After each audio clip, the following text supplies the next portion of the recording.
Boa noite.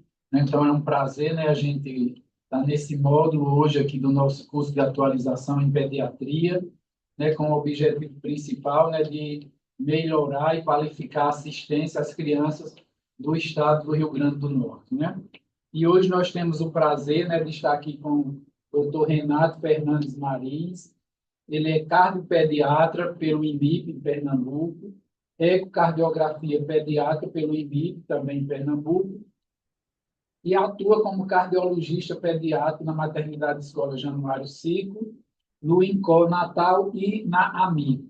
E hoje eu tenho certeza que o doutor Renato vai, né, facilitar bastante o nosso entendimento sobre as cardiopatias, né, na criança, uma situação que às vezes é meio apavorante para o pediatra geral. Mas eu tenho certeza que hoje, após essa nossa conversa, tudo vai ficar mais fácil e nós, com certeza, ficaremos mais seguros para fazer o manuseio inicial dessas crianças até que a gente consiga uma avaliação pelo cardiopediatra. Então, vamos aproveitar bastante. E agora, com a palavra, o doutor Renato. Bem-vindo, doutor Renato. Boa noite, obrigado. Obrigado pelo convite, tá certo? Eu vou tentar abordar aqui na aula, vejam se todos estão me escutando bem. Eu vou tentar abordar aqui na aula de uma maneira mais didática possível, certo? Vou compartilhar agora aqui a minha tela. Cardiopatia congênita já é um tema um pouco mais complexo, mas... Certo?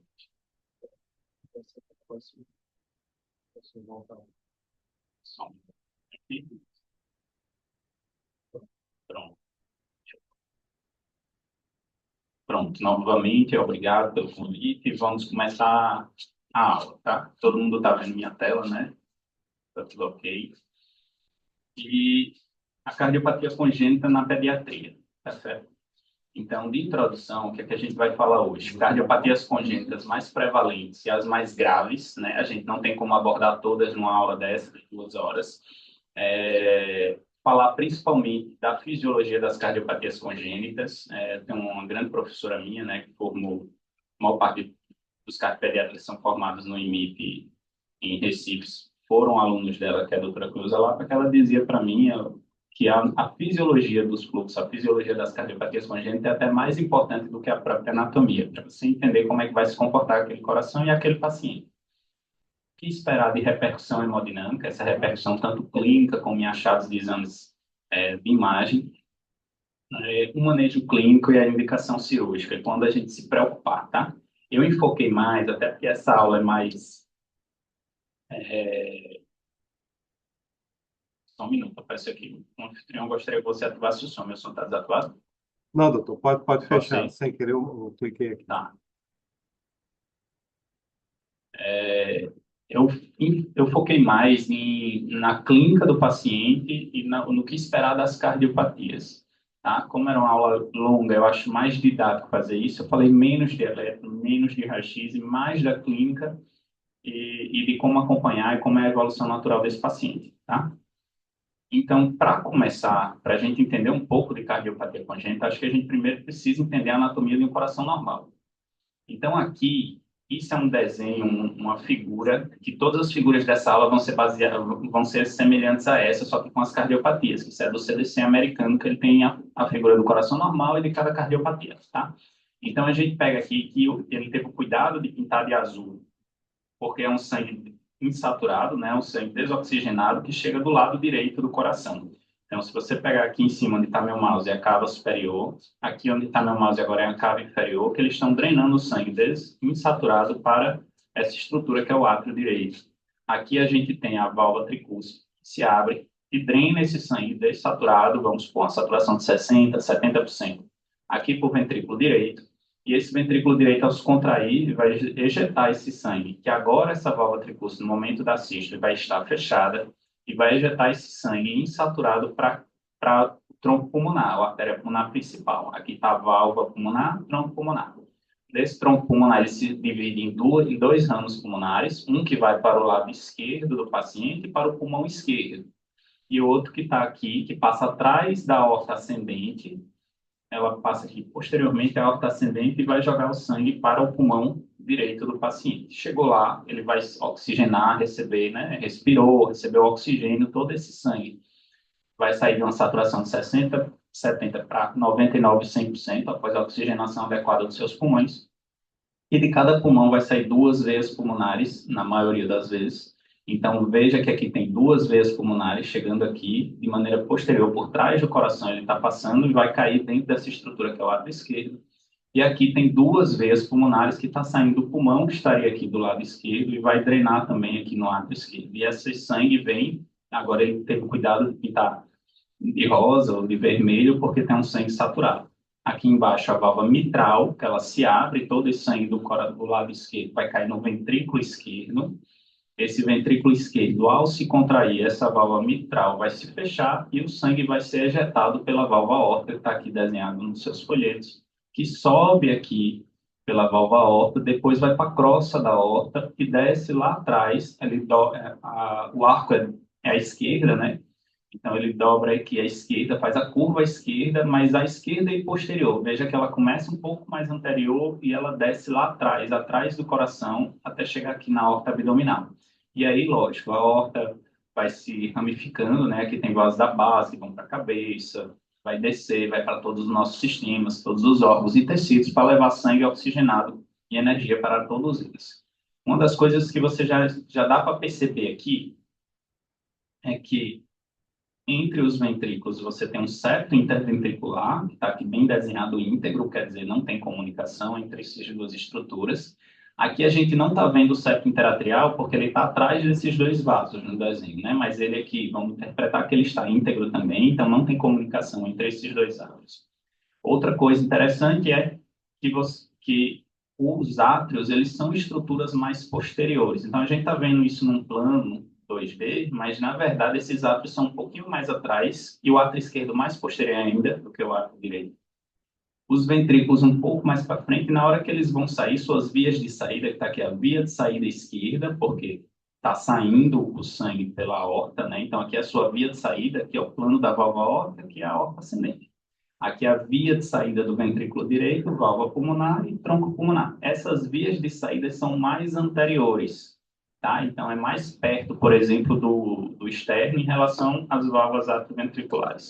E, além disso, elas se cruzam. Percebam que aqui está o tronco pulmonar indo para lá, ele, na verdade, está indo um pouco para a esquerda, ele sai à direita, o ventrículo direito indo para a esquerda, para depois se ramificar. E a aorta ascendente, ele está indo inicialmente para a direita, para depois fazer a curva para a esquerda. Então, veja que eles fazem um X entre eles, né? Eles não são um vaso paralelo, como a gente sabe que tem uma cardiopatia lá na frente. Eu vou falar que esses vasos ficam um do lado do outro. Tá certo? Então, essa é a anatomia normal. E a partir dela e dessa figura, a gente vai descrever nas outras, devagarzinho e discutindo. Tá certo? Então, da fisiologia dos fluxos, o que é importante também relatar. A gente precisa saber, assim, a pressão e resistência pulmonar e sistêmica são diferentes, tá? Então, se você pegar, por exemplo, vamos pegar um exemplo prático, uma pressão de um adulto, ou de uma criança mais velha, vamos supor que é um 90/60 de pressão sistólica. Provavelmente a pressão pulmonar dele é ali 25 de sistólica por 10, por 15 de diastólica, tá certo? Então, a pressão da aorta é maior do que a pressão pulmonar. Isso é importante saber, porque se você tiver uma comunicação aqui, para onde é que o sangue vai? Ele vai daqui para cá ou ele vai daqui para cá? Provavelmente, se não tiver outra patologia associada, ele vai vir do lado esquerdo para o lado direito, porque essa estrutura está conectada a uma aorta que tem uma resistência, uma pressão maior do que a pulmonar. E isso se transmite para essa cavidade, se transmite para essa cavidade, no caso da pulmonar. Então, aqui tem uma pressão maior, o sangue vai vir daqui para cá. Tá certo? Então, isso é a resistência dos vasos. Outra coisa diferente é a complacência dos ventrículos. O ventrículo direito é um ventrículo que ele é mais complacente do que o ventrículo esquerdo. O ventrículo esquerdo ele é mais muscularizado. E ele precisa ser um pouco mais muscularizado, porque ele precisa ejetar um sangue contra uma aorta que tem uma pressão maior. Tá? E um débito grande para a grande circulação. O ventrículo direito ele é menos muscularizado e ele tem um poder de relaxamento maior, vamos dizer assim. Então, a complacência dele é maior, tá? O que esperar, então, se a gente desse pequeno raciocínio que a gente fez, de as comunicações entre os átrios e os ventrículos, e os grandes vasos. Então, se eu tiver uma comunicação entre os dois átrios, provavelmente essa comunicação, esse shunt, quer dizer, se você tem uma comunicação entre os dois átrios, vai sangue de um lado para o outro. Para onde é que ele vai? Esse sangue vai, no caso dos átrios, eles vão ser transmitidos de um lado para o outro, mas durante a diástole. E como eu disse, a diástole do ventrículo direito é maior, ele é mais complacente do que o ventrículo esquerdo. Então, durante essa diástole, ele funciona quase como se estivesse sugando. Então, o fluxo vai vir mais do átrio esquerdo para o lado direito. Então, você vai aumentar a quantidade de sangue que vai passar para o lado de cá. Tá? Então, pega essa informação e vão entendendo esse raciocínio para quando a gente falar as cardiopatias. E quando a gente tiver uma comunicação entre os ventrículos e entre as grandes vasos, aí é diferente. Geralmente, esse fluxo vai ser maior durante a sístole. E durante a sístole, as válvulas atrioventriculares, que é a tricúspide e a mitral, vão estar fechadas. E as válvulas aorta e pulmonares vão estar abertas. Então, a pressão daqui dessa pulmonar e a pressão aqui do ventrículo direito é uma, que é menor, que a gente acabou de ver lá atrás, e a pressão da aorta do ventrículo esquerdo é maior. Então, se você tem um ventrículo esquerdo com essa pressão maior, o fluxo de uma comunicação aqui no septo interventricular vai vir daqui para cá. Também vai vir para o lado direito, como eu falei da CA, mas é um momento diferente, durante a sístole. E aqui, na aorta e na pulmonar, por exemplo, se tiver uma comunicação aqui, a aorta, como eu disse, tem uma pressão, por exemplo, 90 por 60, a pulmonar tem 25 por 10 por 15. Então, a pressão, tanto na sístole como na diástole, vai estar maior na aorta em relação à pulmonar. Então, o fluxo vai vir daqui, da pulmonar, e todos esses três exemplos que eu dei, apesar de maneiras diferentes, vão fazer o quê? Vai aumentar o sangue que vai chegar nessa pulmonar, que vai para os pulmões, tá certo? Pega essa informação também, que vai ser importante, porque isso aí vai denotar o hiperfluxo pulmonar, tá? E isso vai ser importante para as cardiopatias. Saindo agora dessas comunicações, alguns outros pontos importantes. Condições para o paciente ter cianose. Para o paciente ter cianose, lógico, tem patologias pulmonares, o paciente tiver um derrame pleural importante bilateral, pneumotórax, são outras causas. Mas do ponto de vista da cardiologia, de cardiopatia congênita, geralmente você vai ter shunts intracardíacos ou até extracardíacos, mas esse shunt é importante que ele faça um percurso do lado direito para o lado esquerdo. Por quê?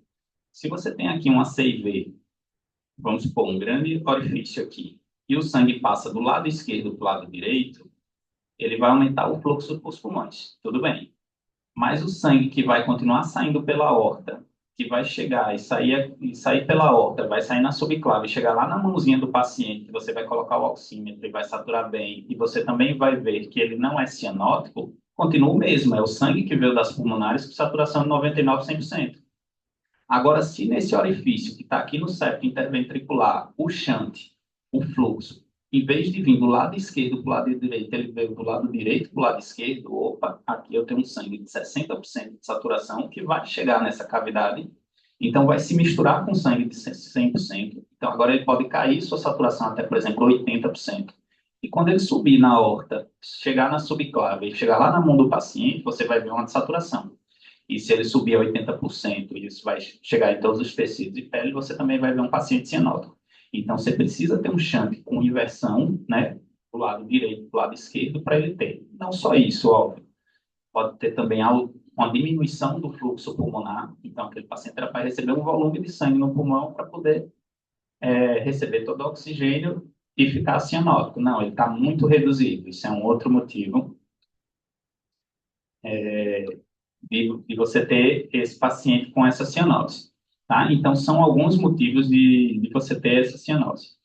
Condições também para ter um sopro patológico, que é aquele sopro que é bem audível, geralmente um sopro mais descrito como rude, pelo menos 2, 3 cruzes, ou então tem um frêmito. Sopro, ele é um turbilhonamento do sangue. Né? Do mesmo jeito que quando você deixa uma janela bem aberta, você vai sentir até o vento passar, mas você não vai escutar um ruído. Mas se você deixar aquela janela bem fechadinha, uma fresta, você vai escutar um ruído passando mesmo jeito de um assovio, e isso acontece porque você aumentou a velocidade daquele fluido por aquele espaço e você vai gerar um turbilhonamento, um som que você vai escutar.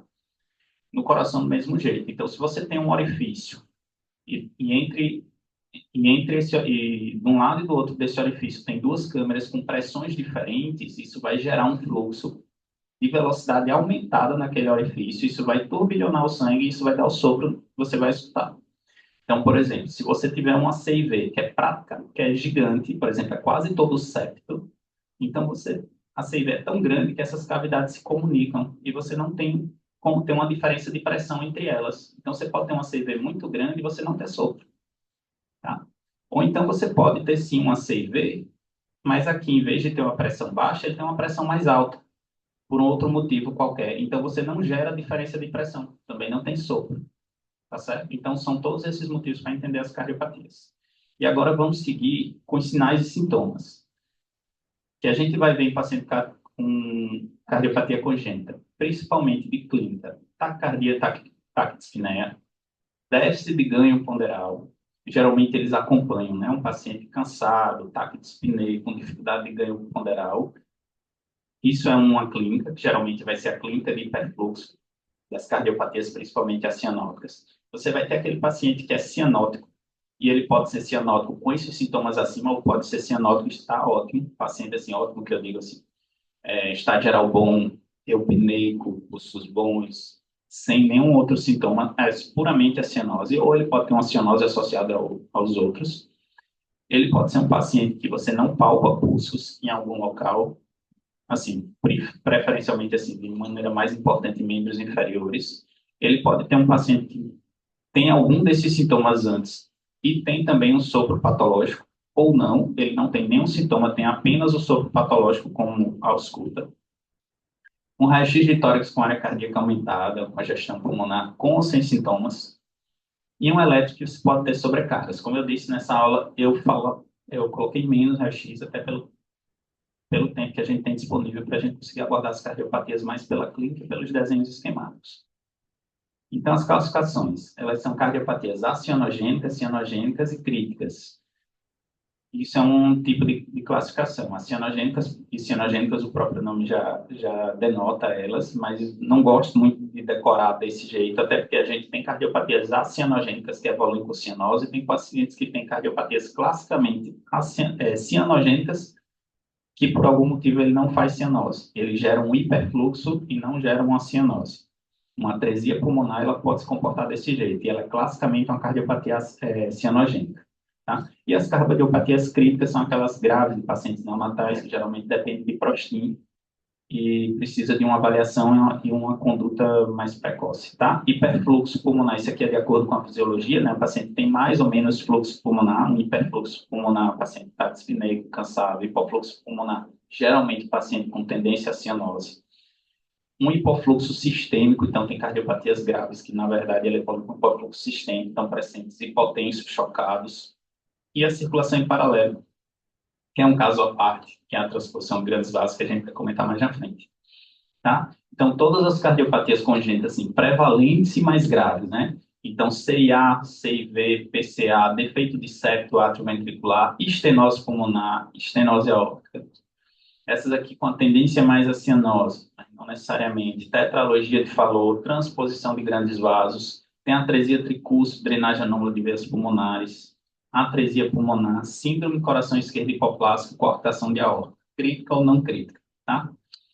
Então, eu vou abordar principalmente, assim, de maneira mais didática, que essa parte dos que estão mais negritos, porque não dá para falar todos, até porque muitas delas são associadas, né? Tem, às vezes, a cardiopatia congênitas complexas.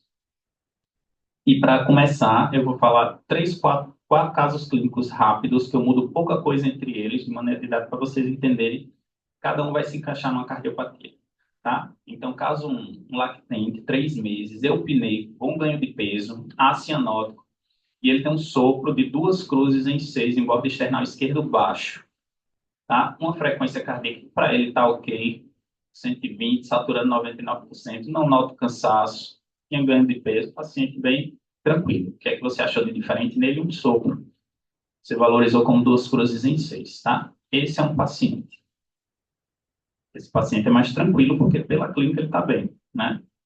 Esse paciente, veja que é quase a mesma coisa de idade e epidemiologia. 3 meses, lactente, taquispineico leve, já notou um taquispneia leve que é perene, você pergunta se a mãe é o tempo todo, né, porque está gripado.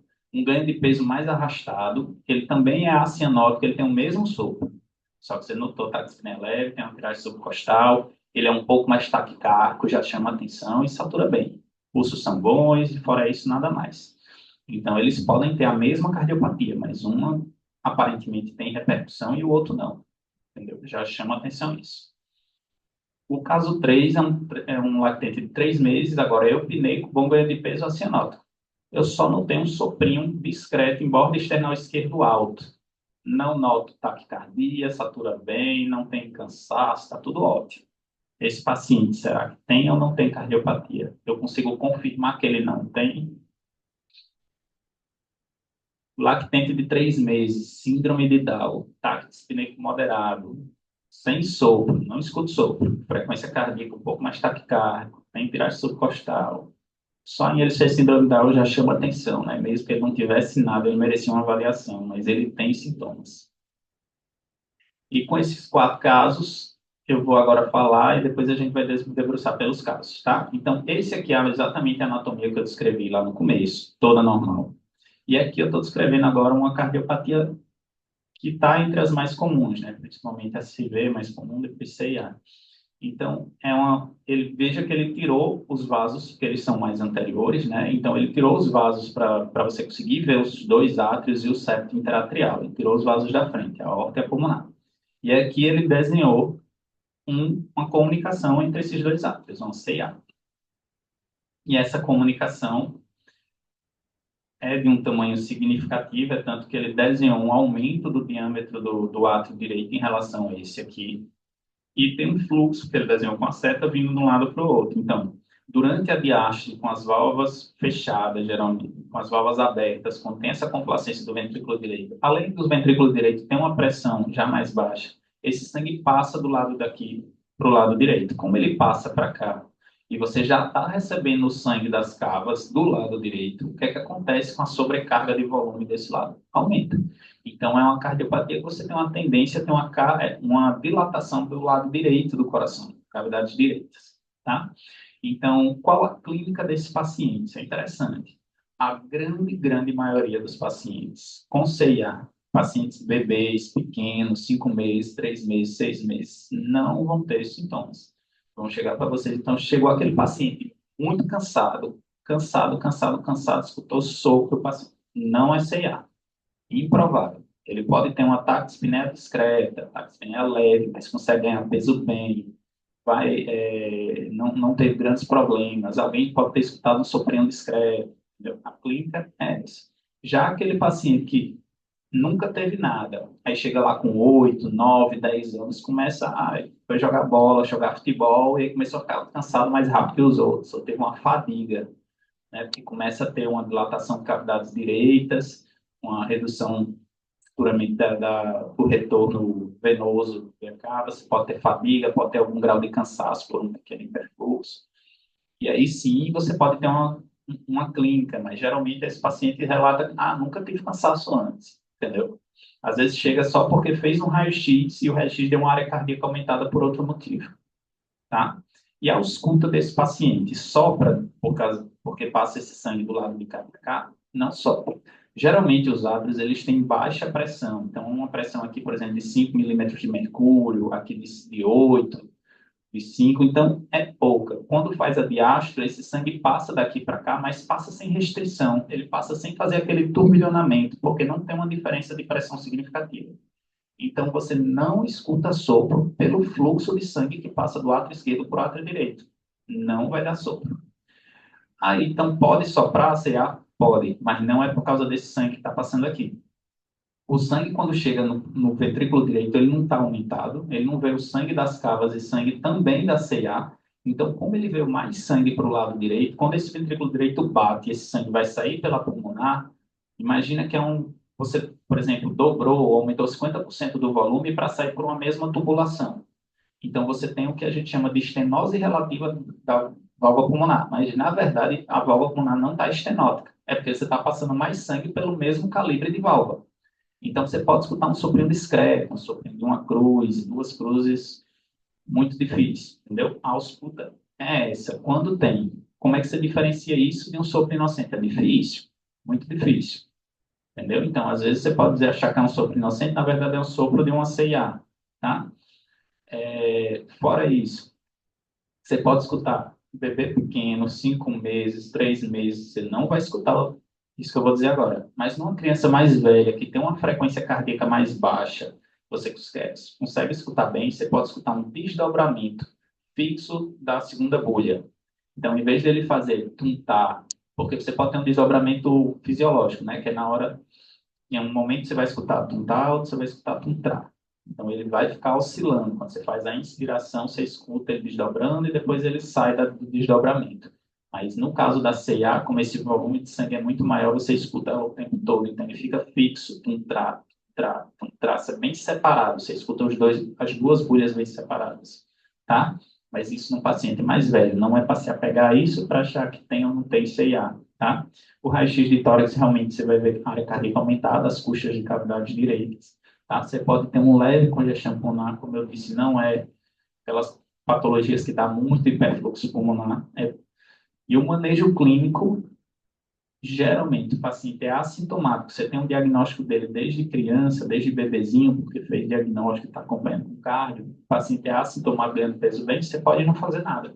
Só acompanha, vai acompanhando a cada tantos meses que o cardiopediatra vai escolher até chegar a uma idade que, se aquela CA não diminuir espontaneamente e ficar muito pequeno ou fechar, você vai ter que indicar um procedimento para terminar de fechar ela pela repercussão que aquilo está causando, tá? Então, qual é a idade que geralmente a gente acompanha até fechar? Geralmente até os 2 anos de idade.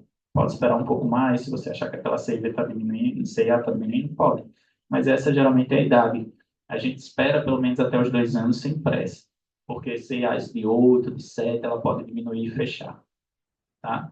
E é isso. Ah, não, ela não fechou, mas ela ficou pequena o suficiente para não ter repercussão. Só acompanha. Você não vai fechar algo que não está trazendo repercussão, tá? CIA, via de regra, não causa hipertensão pulmonar precocemente. Geralmente demora décadas para fazer terceira, quarta década de vida para gerar a hipertensão pulmonar, tá?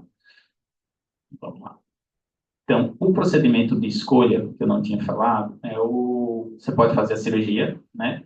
Ou você pode fazer um fechamento percutâneo, que o fechamento de escolha hoje é o fechamento percutâneo, pelo cateterismo. Só que pelo SUS ainda é difícil, né, para ceder a prótese, pagar os profissionais, tudo. Então, pelo SUS, geralmente tem feito ainda cirurgia. No plano, pelo privado, plano de saúde, entra com uma CA, você fecha. Isso aqui era uma CA grande, você veja que tem dilatação de cavidade direita, isso aqui é o átrio direito, isso aqui é o átrio esquerdo, ventrículo direito e ventrículo esquerdo, dilatadas.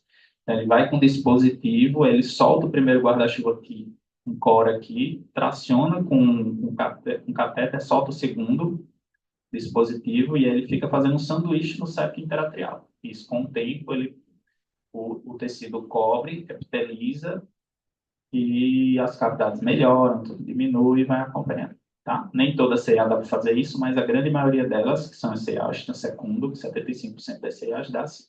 Tá? CIV. CIV, como é que tá, meu? Agora quantos minutos? Vamos me dizendo aí. 30 minutos. Tá. Então, CIV, tem vários tipos de CIV, mas basicamente era aquilo que eu tinha dito. Quando você tem uma contração durante a sístole, o fluxo vai vir mais do lado esquerdo para o lado direito. Essas válvulas vão estar abertas, a pressão do lado direito é menor, então o fluxo vai vir do lado esquerdo para o lado direito. Tá? Quando é que essa CIV, quando é que essas CIVs vão dar repercussão? Vai depender do tamanho delas, né? Então, se você tem uma CIV muito pequenininha, vai ser um mínimo de fluxo que vai passar do lado esquerdo para o lado direito. Então, isso vai ser irrelevante para a quantidade de sangue que já vinha das cabas e chegar nos pulmões. Então, provavelmente, esse paciente não vai ter repercussão. A gente consegue ver isso pelo tamanho e pelos aspectos que a gente vê no eco. É tanto que pacientes com CIVs muito pequenas a gente acompanha com intervalos maiores, tá? CIVs um pouco maiores, quando quando começa a cair a resistência pulmonar, né? O bebê nasce com a resistência pulmonar aumentada, depois ele vai caindo, e quando vai caindo, esse fluxo de sangue do lado esquerdo para o direito vai aumentando e vai chegando mais nos pulmões, e esse bebê vai começando a ficar cansado, tá? Então, a clínica vai ser baseada nisso. Então, qual a clínica? Cansaço, porque vai gerar um hiperfluxo pulmonar. Quando você gera um hiperfluxo pulmonar, o que é que você tem? Taquicardia, taquidispneia, dificuldade de ganho de peso. Então, tem pacientes que você nota uma dificuldade, um ataque de espinéia que não é tão importante, mas ele está ali sempre com peso, um ganho de peso arrastado. A CIV, durante a sístole, geralmente, se não for aquelas CIVs gigantescas, que se encontra em alguns pacientes, que é quase um ventrículo único, mas geralmente ela vai ter um orifício com duas cavidades e pressões muito diferentes, que é o ventrículo esquerdo e o ventrículo direito. Então, vai gerar um fluxo de um lado para o outro bem acelerado, e isso vai dar sopro, tá? Então, vai ter um sopro cardíaco, que você geralmente escuta na borda external esquerda baixa, que é e é sistólico, que é durante a sístole, que vai de um lado para o outro, tá? Então, a ausculta geralmente é essa. Qual a repercussão esperada? Tem a repercussão clínica, que eu já falei. Tem a repercussão que a gente vê no raio-x, sobrecarga no eletro e no ecocardiograma, que vai ser a dilatação das cavidades esquerdas. Isso é uma pergunta que o residente me fez uma vez, eu fiz também quando estava na residência de pediatria, por que que o sangue vem do lado esquerdo para o lado direito e não dilata o ventrículo direito? Veja que nesse caso aqui, diferente da CA, a CA ele vem na diástole. Então, o sangue chega no ventrículo direito em um volume maior para depois ir no átrio direito, né, que ele vem aqui por cima, para depois ele se contrair e jogar o sangue para os pulmões. Então, ele já vem no momento que se acomoda aqui do lado direito e dá dilatação na CA. Na CV, as duas vias de saída estão abertas. Quando ele se contrai, esse sangue passa rapidamente para o ventrículo direito, passa como uma passagem. Ele passa e já vai direto para o tronco pulmonar. Então, na hora que eles contraem juntos, e esse sangue vai todo daqui para o tronco pulmonar, que vai para os ramos. Então, gera o cansaço, o hiperfluxo pulmonar, e esse sangue volta pelas suas veias pulmonares para o lado esquerdo, de maneira aumentada. Porque ele está vindo tanto sangue da CIV como sangue das cavas que chegaram no pulmão. É um volume maior. Esse volume maior que chegou no pulmão volta através das veias pulmonares para o lado esquerdo. E aí causa, sim, a dilatação do lado esquerdo do coração, tanto de átrio como de ventrículo. É uma das coisas que a gente monitoriza, além, logicamente, da parte clínica. Então, no raio-x de tórax, a gente vai ver uma dilatação do coração, uma dilatação, principalmente de câmeras esquerdas. E qual o manejo clínico desse paciente? Veja, na CA eu disse a gente pode não fazer nada, mas se o paciente tiver algum grau de cansaço, de sintomas, você pode. Muito dilatado, cavidade direita, você pode fazer diurético, não está gerando hiperfluxo, não está gerando uma sobrecarga de volume de um lado do coração. Na CA você já poderia fazer um diurético, furosemida. Geralmente isso vai chegar no cardiopediatra para fazer esse manejo. Na CIV, quando ele tem sintomas, aí sempre a gente começa. E quando ele tem os sintomas, mesmo que seja discreto, mas tem muita dilatação do lado esquerdo, que geralmente são shunts maiores, né? CV em relação a CA, CV com repercussão, a gente também começa um vasodilatador. Por que que eu começo um vasodilatador sistêmico nesse paciente? Porque eu quero diminuir a resistência dessa aorta. Eu quero diminuir a resistência sistêmica da aorta para poder, quando esse ventrículo se contrair, tentar direcionar mais o sangue para ir para a aorta e menos para ir através da CV para o ventrículo direito e pulmonar, para gerar um menos hiperfluxo. Né? Então, você tenta reduzir a resistência sistêmica para diminuir o shunt esquerda-direita. O shunt vai deixar de ser esquerda-direita, vai continuar sendo, mas você vai tentar diminuir o volume que vai para o lado direito. Tá? E qual o procedimento de escolha para CVs com repercussão clínica? Cirurgia. Existe dispositivo, né? Mas não é hoje a primeira indicação de fechamento de CV continua sendo cirúrgico, tá? Qual o problema? O bebê que é muito pequeno, ele pode ter uma CV grande, vamos supor, 15 dias de vida, 20, está no UTI neonatal, está dependendo de CPAP, está entubado e não consegue sair. Porque a CV é muito grande, gera muito hiperfluxo e ele não consegue sair. Não consegue receber alta e ganhar peso. Esse paciente poderia ir direto com a cirurgia? Poderia. Só que quando você leva um bebê desse pequeno para uma cirurgia, para fechar a CIV, você tem que botar em circulação extracorpórea. Aumenta muito a mortalidade desse paciente. Então, esses bebês muito pequenos, geralmente se faz um procedimento paliativo para diminuir o fluxo pulmonar e lá na frente ele ganhar peso, acompanhar ambulatoriamente para poder fechar a CIV, tá? E qual procedimento é esse? É a bandagem pulmonar. A bandagem pulmonar é como o nome diz, nada mais do que isso. Como se você pegasse um cadarço, uma fita, lógico, uma fita cirúrgica, mas como se você pegasse o cadarço e amarrasse o tronco pulmonar. Então, você tenta diminuir ali o tronco pulmonar em 50%, por exemplo, do seu diâmetro. Então, se tivesse uma válvula pulmonar aqui de 10, de 9 milímetros, você tenta deixar aqui 4,5, tenta reduzir alguma coisa, porque quando ele passar pela válvula pulmonar, que não é uma CIV considerável, grande, o sangue vai vir daqui para cá e vai subir pela pulmonar, hiperfluxo. Mas se você aumenta a resistência desse tronco pulmonar, opa, vai ter uma pressão maior aqui abaixo que vai se transmitir aqui para esse ventrículo direito. Então, essa CIV pode continuar mandando sangue para cá, mas vai mandar em menor quantidade. Ele pode até transformar essa CIV agora no shunt bidirecional. Parte do sangue vai voltar aqui. Você pode ver, inclusive, esse paciente, depois dessa cirurgia, com a saturação mais baixa, porque agora ele está voltando um pouco de sangue para cá e subindo pela aorta. Tá? Isso é, não, isso é a proposta cirúrgica. É diminuir realmente o sangue que vai. É melhor que ele sature um pouco mais baixo e seja menos cansado e consiga ganhar peso para lá na frente eu fazer a cirurgia, do que ele saturar bem cansado e não sair do UTI. Entendeu? E aqui você provavelmente vai aumentar o sopro também, porque agora você criou uma zona de turbilhonamento. Então você vai gerar um sopro aqui nesse tronco pulmonar. Tá?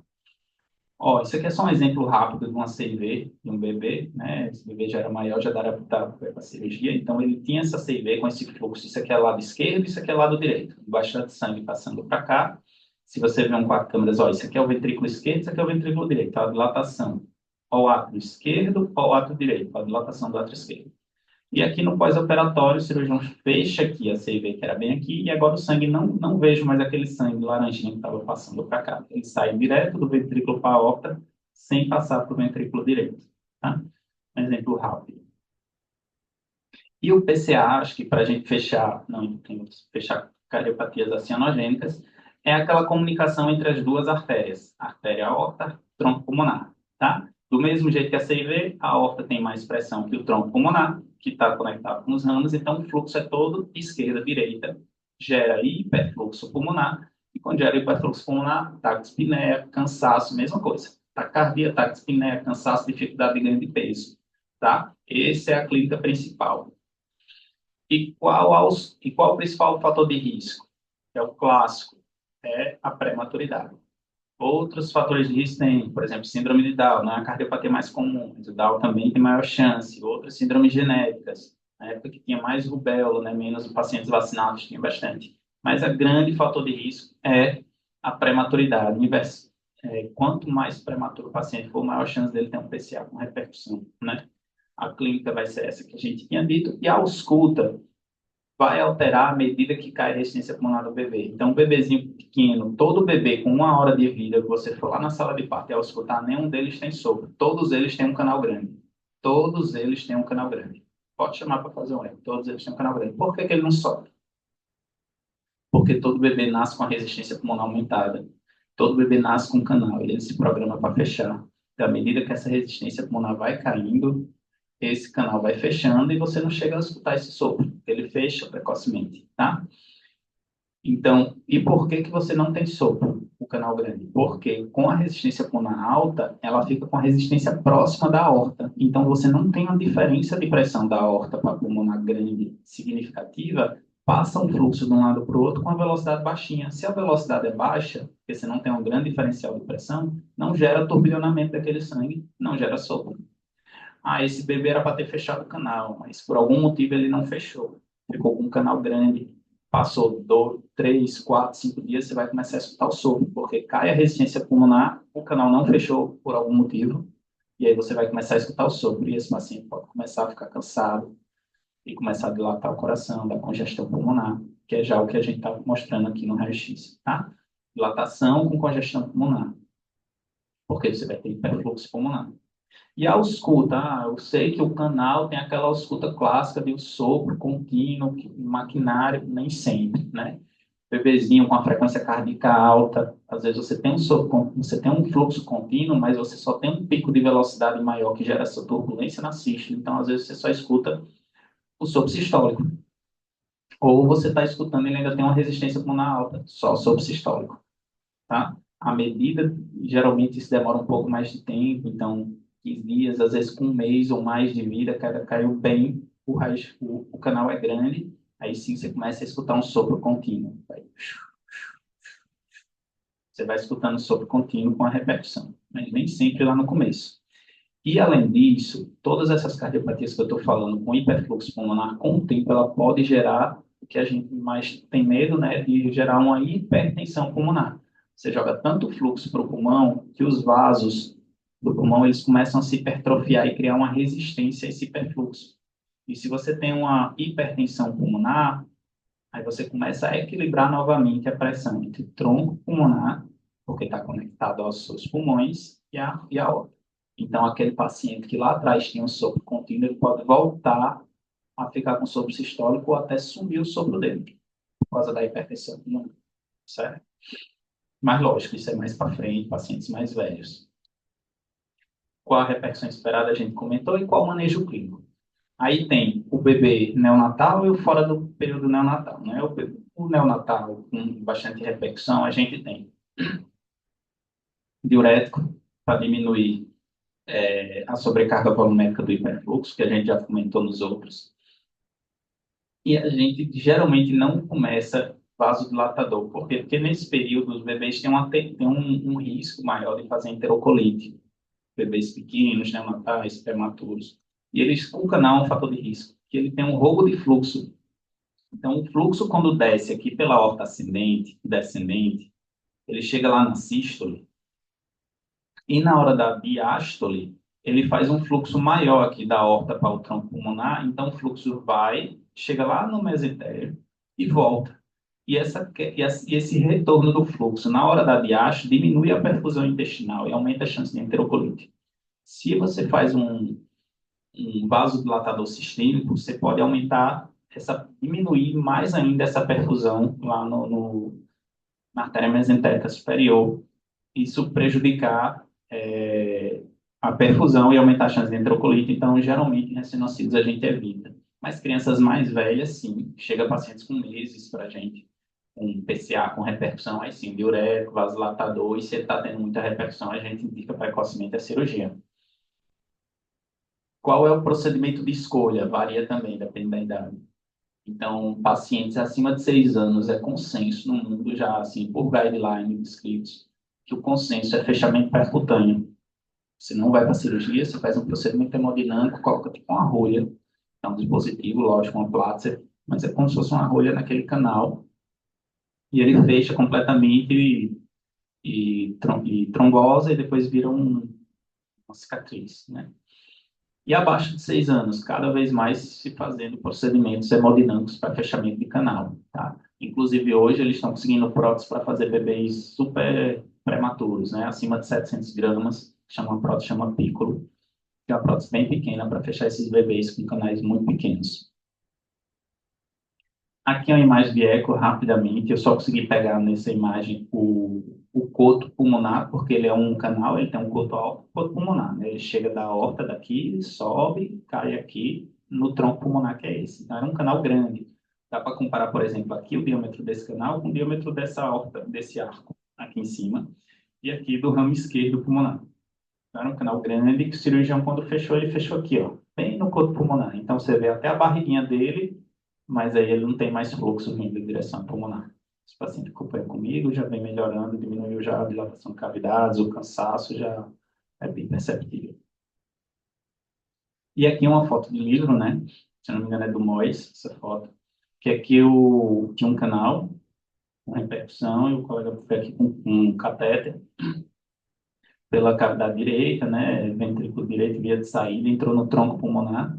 E do tronco pulmonar, ele passou pelo canal aqui, ó, e chegou na aorta. E aí ele fez uma arteriografia. Quando ele faz uma arteriografia, né, eu jogo o contraste, ele pintou toda a aorta descendente, um pouquinho do seu arco distal aqui, e invadiu daqui, esse contraste invadiu o tronco pulmonar, quer dizer, mostrando que tem essa comunicação. Aí aqui ele coloca o dispositivo ó, exatamente no canal, e aqui ele faz uma arteriografia agora com catéter dentro da aorta. E ele pinta toda a aorta com o seu arco aórtico, seus vasos da base, a aorta descendente. Aqui está o dispositivo, ó, e não vejo mais o tronco pulmonar pintado. Por quê? Porque ele obstruiu o fluxo. Às vezes passa um pouquinho entre ele, mas depois termina de trombosar. Isso aqui já deu para ver que não passa nada. Tá? Defeito de septo atrioventricular. E desculpa, eu estou passando mais as cardiopatias classicamente acianogênicas para a gente falar daqueles casos e ir para os próximos, tá? O defeito de septo atrioventricular é um caso à parte. Então, o que acontece aqui, tem um coxinha endocárdico, que é uma estrutura aqui, um septo atrioventricular, que é onde se, na embriologia, o septo interventricular, ele se ancora nele, o septo interatrial se ancora nele também. Então, tem uma ausência desse coxinho, por ausência desse coxinho, acaba gerando uma válvula V única, né, isso no total, uma CIV grande e uma CIA grande também, tá? Que é a CIA que a gente chama assim, ostium primo, CIV via de entrada. Por que via de entrada? Porque a entrada dos ventrículos é no plano das válvulas AVs. Então, bem aqui você vai ter. Então, quando a válvula está aberta, na verdade, você vê uma grande comunicação. Você não consegue nem diferenciar o que é CA ou CIV, tá? Que é um grande orifício que vai do septo interatrial ao septo interventricular, que é esse grande orifício aqui, tá? E a válvula é uma válvula B única. Então, é a cardiopatia mais chata para o cirurgião de corrigir. Aqui está um outro desenho esquemático, acho que vê melhor isso, ó, uma válvula B única, que é do MOS. Aqui a CIV via de entrada, um grande CIV entre os dois ventrículos. E aqui a CIA, ostium primo, que é uma CIA mais baixa, perto das válvulas, tá? E aqui é uma válvula que geralmente ela tem 5 folhetos, uma válvula B única. O que acontece? E aqui é uma foto da patologia. A válvula tricúspide é mitral, um paciente normal, assim, sem a cardiopatia, né? Aqui é a válvula aórtica, que é a válvula pulmonar mais anterior que a aórtica, né? E aqui é a válvula B única, com seus folhetos aqui, e mostrando que não tem essa divisão aqui no meio. Qual o principal fator de risco do defeito septo? É a síndrome de Down. A gente sabe que 50% dos Downs têm cardiopatia congênita e a maioria dos pacientes com Down que tem cardiopatia congênita é o defeito septo atrioventricular. E qual a clínica desse paciente? A clínica do paciente vai ser de hiperfluxo pulmonar.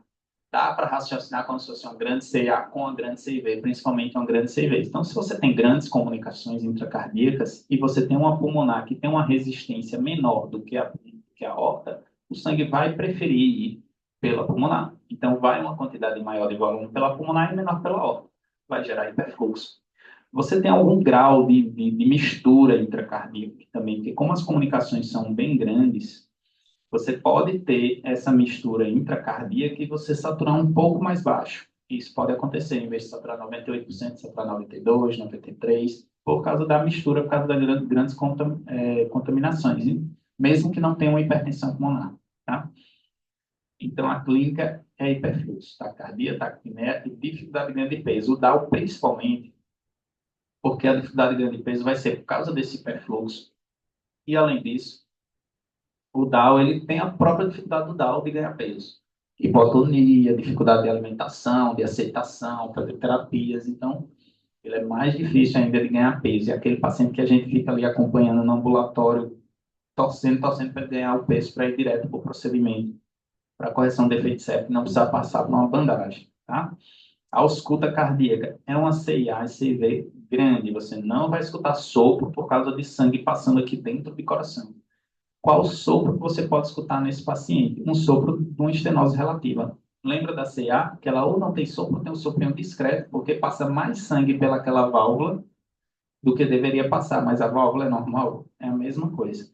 Aqui passa um pouco mais de sangue pelo mesmo calibre de válvula e você pode gerar um soprinho de estenose relativa dessa válvula pulmonar, que dá um sopro discreto, tá? Repercussão esperada. Você pode ter as cavidades meio parecidas, o coração como um todo mais dilatado. Você pode ter, se essa CIA e CV Se essa CIV for menor e a CA for um pouco maior, você tem uma repercussão mais parecida com CA e ter dilatação de cavidades direitas, tá? Então, você pode ter uma válvula que, ela, quando abre, ela direcionou mais o fluxo para um lado do que para o outro, e desbalancear, o que é desbalancear? Você, com um dos ventrículos ficou hipoplástico e o outro dilatado. Então, tem vários tipos. Qual o manejo clínico desse paciente? Do mesmo jeito da CIV, do mesmo jeito da CA, diurético, vasodilatador sistêmico. Os pacientes são muito taquicárdios, está atrapalhando a dinâmica do coração, você pode começar uma medicação para também controlar mais essa frequência cardíaca com um beta-bloqueador, tá? E qual o procedimento de escolha? É o reparo do defeito septo. E é um trabalho artesanal quase do cirurgião, né? Porque ele tem que transformar assim, uma válvula V única em duas válvulas separadas, tentar garantir, né, que essa válvula não fique apertada, cada uma delas, e tentar, que é o mais difícil, que essas válvulas não fiquem vazando. Então, se ela ficar vazando leve dos dois lados, é um excelente resultado. Já, entendeu? Porque muitas vezes fica vazando muito, precisa reoperar. Então, aqui é um coração normal, né, que você não tem a CV, não tem a CIA, e aqui você mostra uma... Desculpa, só um pouquinho mais limpo para ficar entendendo. Aqui a válvula V única, aqui a grande CV via de entrada, e aqui uma CIA Austin primo pequena, tá? Não é o objetivo da aula, assim, entender das mães de eco, é só para ilustrar, né? O principal, eu acho, são essas figuras realmente. Estenose pulmonar, assim, todo coração é normal, mas a válvula é displásica. O que é isso? Essa válvula pulmonar, em vez de abrir com facilidade, ela tem alguma dificuldade de abrir, ou porque ela é bicúspide, ou porque ela é muito colada aos folhetos dela, né? Porque elas são válvulas, são tricúspides, né? Trivalvulares. Então, elas podem ser um pouquinho coladas e na hora de abrir, ela fazer tipo uma cúpula e diminuir o diâmetro efetivo do que o sangue era para passar, e isso gera uma obstrução. Então, qual a clínica desse paciente? Se essa obstrução for leve ou moderada, geralmente você não vai ter clínica, o paciente vai ser assintomático. Mas a ausculta vai chamar atenção. Porque se você está diminuindo o diâmetro da pulmonar, o que é que você vai gerar? Uma diferença de pressão com orifício pequeno, um sopro. E vai ser um sopro geralmente patológico, sopro de 3 cruzes, sopro que você escuta, sente frente, 4 cruzes, entendeu? E qual a repercussão esperada, mesmo que o paciente não tenha sintomas? Se eu fizer um eco, geralmente, como você tem uma obstrução, o que é que essa obstrução vai ocasionar nesse ventrículo? Hipertrofia. Esse ventrículo vai ter que fazer um esforço maior para poder vencer essa obstrução, então ele se torna hipertrofiado. Qual o manejo clínico desse paciente? Esse paciente, geralmente, ou ele vai direto para o procedimento, se ele já tem indicação, ou você começa a beta-bloquear ele, usar um beta-bloqueador para deixar uma frequência menor, fazer uma diástole melhor. Porque se ele está com dificuldade para passar aqui, esse coração fica batendo muito rápido, essa diástole fica ainda pior. Ele precisa relaxar bem, esse ventrículo às vezes é bem hipertrófico, para poder conseguir fazer um débito para um pulmão melhor. E qual o procedimento de escolha? Aí é categórico, não tem dúvida. Lógico, se não tiver outras lesões cardíacas associadas, fazer uma valvoplastia percutânea. O hemodinamicista chega aqui pela cava inferior, ele pega uma femoral, sobe, sai aqui, desce, passa para cá, e aqui ele tem um balão acoplado ao seu dispositivo, ao seu catéter. E aí ele insufla esse balão aqui dentro. Quando ele insufla o balão, ele abre toda essa válvula pulmonar no mesmo diâmetro desse tronco pulmonar, e se tiver folhetos ali grudados um no outro, eles saem se despregando, né? Assim, para abrir melhor. Ele faz isso uma, duas vezes, e depois essa válvula abre bem melhor, ele nota já uma melhora do gradiente e da pressão. Qual o grande receio? É de não ficar bom, existem casos que não melhoram, mas o principal é de você, depois que fizesse valvoplastia percutânea, a válvula ficar vazando, que era uma válvula que era meio uma formada displástica. Então, quando você desprega assim, você exerce uma força maior nela, na hora que ela vai fazer sua cooptação, ela pode ficar vazando. Mas é melhor que ela vaze mais do que ela seja muito obstruída. Esse ventrículo direito, ele nasceu para aguentar uma sobrecarga maior de volume, mas não de pressão. Quem aguenta mais pressão é o VE. Então, se essa válvula ficar vazando, ele vai desobstruir e você vai acompanhar isso no ambulatório. Lá na frente, se ela ficar vazando muito e dilatar muito o coração, lá na frente, anos depois, você pode usar trocar essa válvula pulmonar. Esse aqui é um paciente da MEGEC,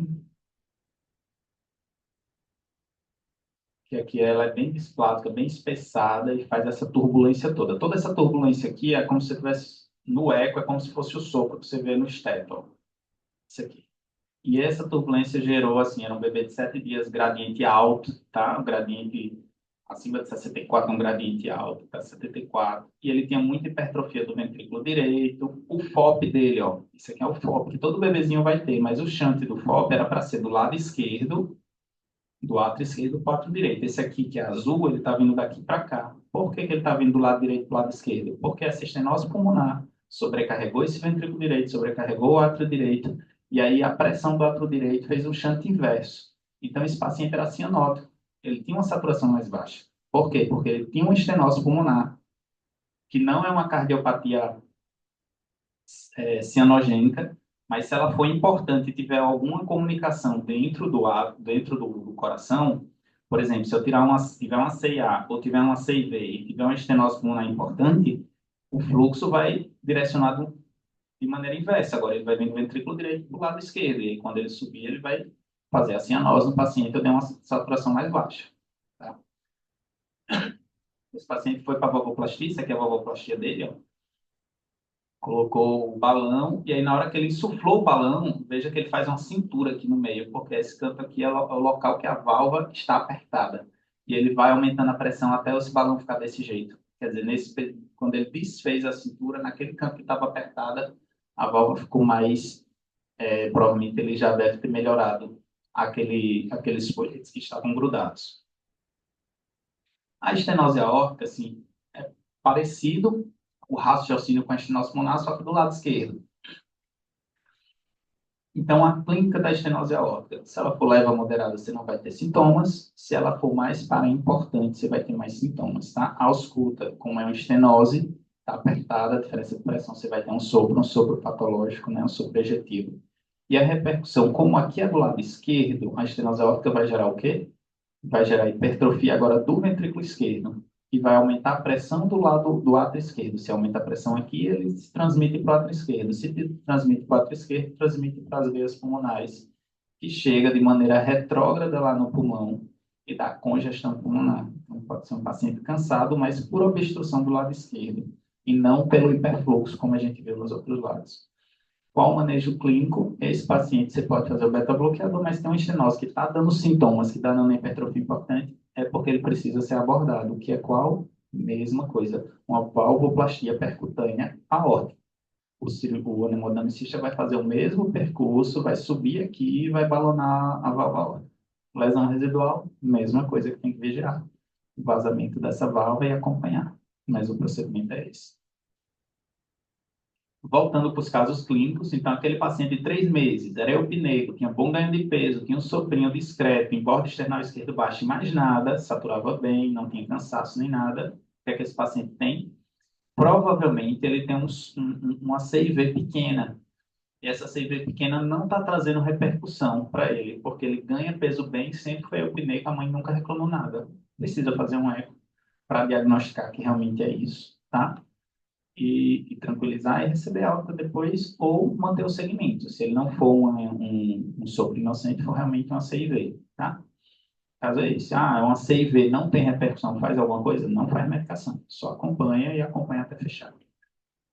3 meses, taque de espineco leve, ganho de peso arrastado, mesmo sopro, só que é um pouco cansado e um pouco taquicárdico. Porque esse paciente, mesmo a CIV. Só que essa CIV provavelmente tem um tamanho maior, faz um volume maior para pulmonar e para os ramos, e acaba gerando um cansaço e dificuldade de ganho de peso. Esse paciente precisa acompanhar, com certeza, precisa fazer medicação, provavelmente, e vai acompanhando, só que ele só tem 3 meses. Qual o peso dele? Qual o nível de cansaço? Isso a gente vai ver no ambulatório, até saber qual a melhor época dele operar. Um paciente que tem uma repercussão leve, leva moderada, conseguir medicar, está ganhando peso direitinho, eu tento levar ele para depois de 6 meses, perto de 1 ano para operar. Um paciente que é cansado, não consegue ganhar peso tão fácil, um cansado preocupante, você vai ali tateando e tentando ele chegar pelo menos nos 5 quilos, 6 meses de idade, para tentar ir direto para a ventricoceptoplastia, fechar a CIV sem precisar de uma bandagem. Tem casos que a gente interna passa a sonda, infatrine, dieta hipercalórica, vai acompanhando, faz algumas semanas disso para ganhar peso e direto para essa cirurgia, para a gente pular uma cirurgia paliativa. Outro caso, 3 meses, bom ganho de peso, soprinho discreto em borda external esquerdo alta, não é taquicárdico, satura bem e não tem cansaço. Esse paciente é o quê? Ele pode ser um sopro inocente. Esse pode ser um sopro de estilo que você está escutando ali em borda média, borda alta, que tem um caráter de vibratório. Ele pode ser uma CV que sopra num canto mais alto, mesmo no tórax, não é o clássico, mas pode. Ele pode ser um paciente que tem uma estenose pulmonar discreta e não tem repercussão, mas tem uma lesão valvar discreta. E esse paciente pode ser, por exemplo, uma CIA, que eles lembram que a CIA pode jogar mais fluxo para o lado direito. Geralmente esse paciente não tem sintomas nessa idade e gera um hiperfluxo uma estenose relativa do ramo pulmonar e acaba gerando esse soprinho discreto. Então, pode ser sopro inocente? Pode. Pode. Pode ser qualquer uma dessas cardiopatias que eu disse? Pode também. Ah, é um soprinho que você escutou, depois você não escutou mais, o paciente está ótimo, tudo bem acompanhar. Um sopro que persiste, sempre persiste. Você acha que vale a pena fazer? Acho. Se você for procurar na literatura, vai dizer que faça? Não. Vai dizer, não, o soprinho de uma cruz, paciente bem, eupneico, eletronormal, tudo, sopro inocente. Tá? Mas eu acho que o paciente merece ter uma vida para dizer que ele realmente não tem nada. Tá? Paciente 3 meses, síndrome de Down, ataque dispneico moderado, ganho de peso arrastado. Não sopra. Taquicárdico, trânsito subcostal. Esse paciente aí é o protótipo do defeito septo atrioventricular. Ele pode ter só uma CV, mas é o protótipo do defeito septo. Pela epidemiologia da síndrome de Down, pelo cansaço, ganho de peso arrastado. Isso é o dia a dia do ambulatório da gente. Tá? Então, muito hiperfluxo pulmonar, cansado, às vezes chega tarde, né? Às vezes já chega com HP, às vezes já chegou para mim com 3 meses com peso de nascimento, entendeu? E às vezes você fica com pouca margem para ganhar peso para ir com cirurgia. Essa parte toda que eu dei foi dessa parte mais acionogênica. Das cianogênicas e críticas, fazer uma abordagem diferente, direcionada para mais graves, tá? Eu não sei se alguém tem alguma pergunta, mas eu acho que até é uma aula, apesar assim, de simples pelas figuras, é um pouco extensa. Então, acho que talvez as perguntas fiquem mais para o final da aula. Eu já fui aí. Só. Vamos lá. Tipo, então, aqui é um teste coraçãozinho, tá? Que eu praticamente vou pular, mas só lembrando que o teste coraçãozinho é para cardiopatia crítica, não para cardiopatia, né? E ela tem uma sensibilidade mais alta porque usa um ponto de corte mais alto, que a ideia é essa mesmo. Então, o teste do coração, triagem neonatal, ela vai ter uma saturação mais baixa, e aí é óbvio, tem a chance de ter uma cardiopatia ou um diferencial de saturação. Para você ter um diferencial de saturação, isso no período neonatal, você tem que ter duas condições. Uma é ter canal, então nem todo mundo vai ter diferencial de saturação, porque se ele não tem canal, não tem diferencial de saturação. E a segunda é, através desse canal, você tem um shunt, você tem um fluxo do tronco pulmonar para a aorta. Por quê? Porque o canal ele é da aorta para o tronco pulmonar.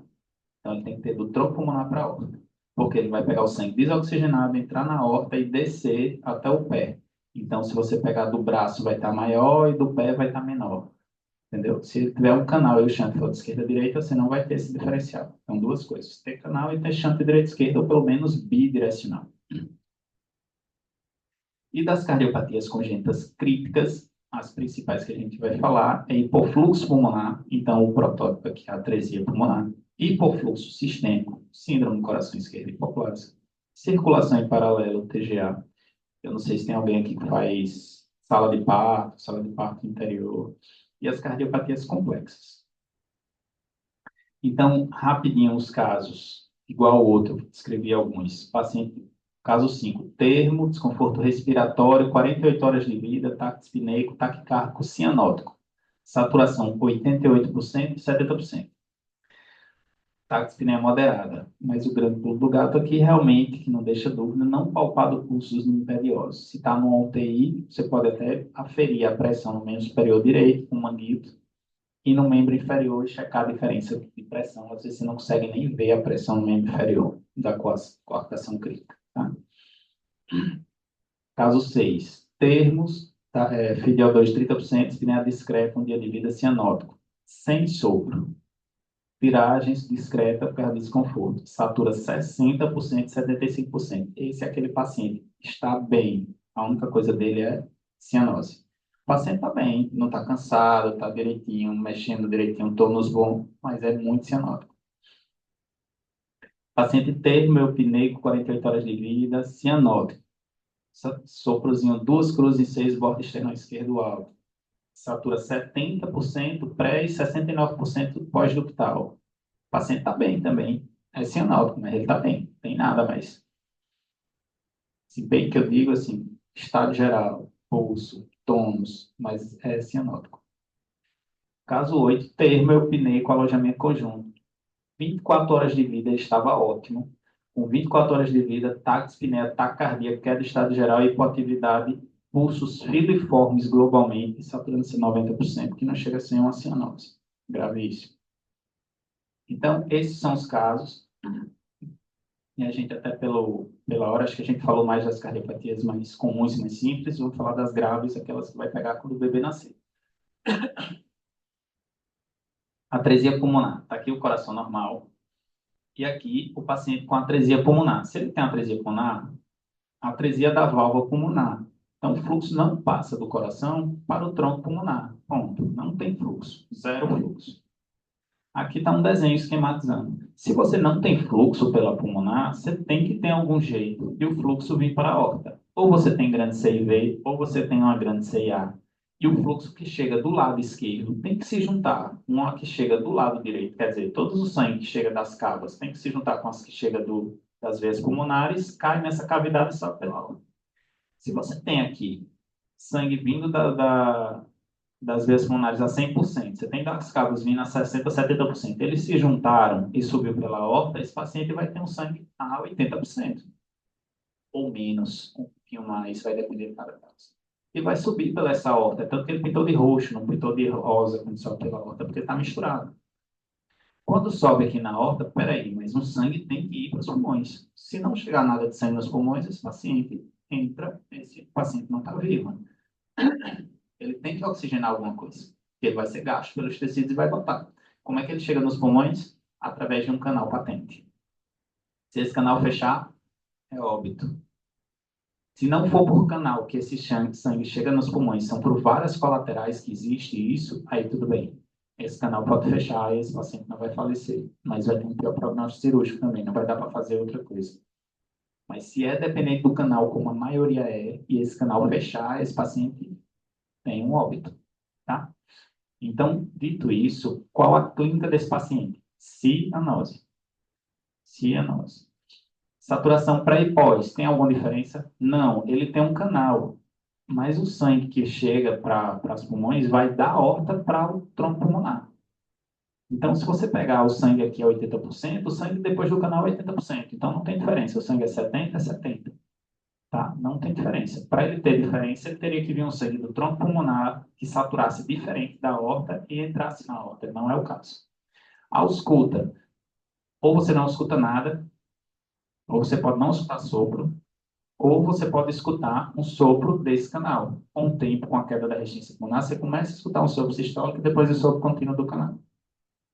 Qual a conduta imediata? Tá na sala de parto, tá onde tiver. Pegar um acesso e ligar para o XIM. Pegar um acesso e ligar para o XIM. Tem que ligar para o XIM. Por quê? Porque você tem que manter esse canal aberto, porque se você não manter esse canal aberto, esse paciente vai morrer. Ligou o prostinho, o paciente está bem, o paciente está saturando ali 75%, 85%, 70% mais bem, precisa correr, ficar tentando O2, não. Deixa ele ali estável, deixa a hidratação e transfere, que é uma cardiopatia crítica, para um centro de referência. Preferencialmente um centro com cirurgia cardíaca pediátrica, que vai programar aí ou um shunt ou um stent em canal. O que é o shunt? Que é o Blaylock. É você tentar, você não estava dependendo desse canal, ou você vai botar uma malha de ferro aqui dentro, de ferro não, né? Uma malha de metal aqui dentro desse canal, para deixar ele aberto, porque ele nasceu para fechar. Se você botar uma malha aí, ele vai tentar ficar aberto, que é o quê? Colocar um stent no canal. e aí dar alta para esse paciente acompanhar ambulatoriamente. Ou você vai tirar esse canal, ligar esse canal e criar um canal novo. O Blade, o que é isso? É criar um canal novo. Como é esse canal novo? É você pegar um tubo de plástico e ligar, por exemplo, de uma subclave esquerda para a artéria pulmonar esquerda. Ele vai jogar sangue daqui para cá e esse sangue vai cair na árvore pulmonar e oxigenar. E por que que eu faço isso? Para garantir esse paciente crescer e depois programar outras cirurgias. E por que que eu faço isso no lugar do canal? Porque o canal nasceu para fechar. Ele tem um tecido que ele vai fechar uma hora. E você coloca num tubo de polímero, ele não vai fechar. Você vai conseguir acompanhar laboratoriamente para fazer um caminho univentricular, que é fora do escopo aqui da aula. E aqui só o stent do canal, ó, no raio-x, tá? Aqui ele colocou o stent que veio da aorta em direção aos ramos pulmonares, tá? O tronco pulmonar, na verdade. Tetralogia de Fallot. Tetralogia de Fallot, assim, é a cardiopatia cianogênica mais comum fora do período neonatal. No período neonatal é a TGA, tá? A tetralogia de Fallot são 4 coisas que geralmente a gente decora, mas não precisa decorar, a gente pode raciocinar. Isso aqui é o septo interventricular, tá? Esse septo aqui, mais perto das valvas AVs, da válvula pulmonar, é o septo infundibular. Então, imagine que esse septo infundibular ele fez um desvio anterosuperior. Por que anterosuperior? Aqui você vai ver bem. Porque o coração, na verdade, está assim. Aqui é o externo e aqui as costas do paciente. Então, isso aqui, o ventrículo direito é anterior. Isso aqui é mais superior. Então, é como se ele desviasse anterosuperiormente. Quando ele desvia esse septo anterosuperiormente, o que é que acontece? Ele abre um buraco aqui. O que é isso? A C e V. Esse septo, ele estava aqui, do lado dele, estava a aorta. Quando ele desviou anterosuperiormente, quem é que veio junto? A aorta. E ela ficou fazendo o quê? Cavalgou o septo interventricular.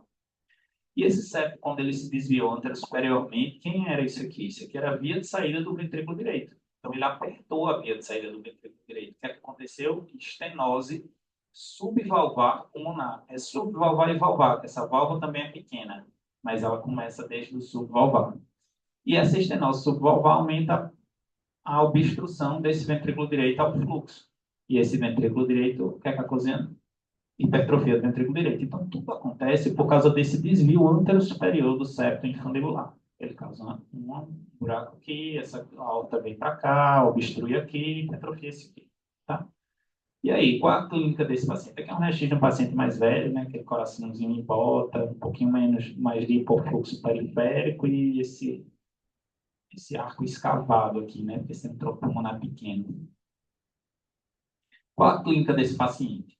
Depende. Esse paciente pode ter uma clínica bem equilibrada, ele ter 0 sintomas e saturar bem. Ele pode ter só o sopro, porque ele faz estenose pulmonar e sopra, mas a quantidade de sangue que passa para o pulmão é o suficiente para deixar ele saturando bem e tudo bem. Ele pode ter uma obstrução tão importante que ele é cianótico desde o período neonatal, e aí ele vai se comportar com um hipofluxo muito importante e vai precisar provavelmente fazer algum procedimento no período neonatal, tá? Ou ele pode assim, estar super bem, saturando ali 80%, 90%, sem cansaço, ganhando peso direitinho, e lá na frente começar a fazer o que a gente chama de crise de hipóxia, que é o quê? Esse fundíbulo aqui, ele pode, em momentos de choro intenso, de infecção, de gripe, do que for, ele pode fechar mais ainda e ter momentos de fluxo ficar quase zero, ou muito mais reduzido do que o que ele já tem.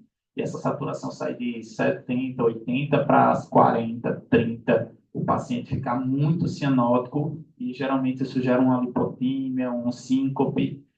E ele pode, geralmente, a maioria delas ele volta, mas ele pode, inclusive, piorar de um jeito que não se recupere, entendeu? E gera um óbito. Não é o mais comum. O mais comum é ter crise e voltar. O que é que a gente faz para evitar isso? Beta-bloqueador. Deixa bem relaxado, tenta deixar a frequência bem mais baixa para diminuir a chance disso acontecer. E se isso acontece, o que é que a gente tem que fazer? Tem que fazer um procedimento. Ou se ele já tiver idade, vai fazer a correção do falou. E se ele não tiver, qual é a correção do falou? Fechar a CIV, ressecar essa musculatura aqui embaixo e diminuir e aumentar essa válvula se ela for pequena. Essa é a cirurgia do petrologia do falou. Aí ele não tem idade ainda, ele é muito pequeno, está com crise de hipóxia, precisa resolver alguma coisa, o que é que eu posso fazer? Posso fazer um shunt, um Blaylock, igual eu fiz na atresia pulmonar, porque ele vai ficar com um pouco de fluxo passando aqui, um pouco de fluxo vindo por cima. Ou eu posso ir pelo hemodinamicista, ele bota um stent aqui, ó, na via de saída. E aí ele abre essa via de saída aqui, até chegar no próximo momento de fazer a cirurgia. Então, são alguns caminhos. Mas na parte do ambulatório, o que é que você vai fazer? Beta bloquear, deixar um paciente com uma frequência mais baixa, acompanhado, mensal, pelo menos mensal, até fazer a cirurgia, pelo risco de crise de hipóxia. Então, todos os pacientes até a cirurgia acompanhado no mínimo mensal, tá? Saturação pré e pós igual, né? Tem uma diferença. Transposição de grandes vasos, estou indo até um pouco mais rápido, porque a gente há pouco tempo.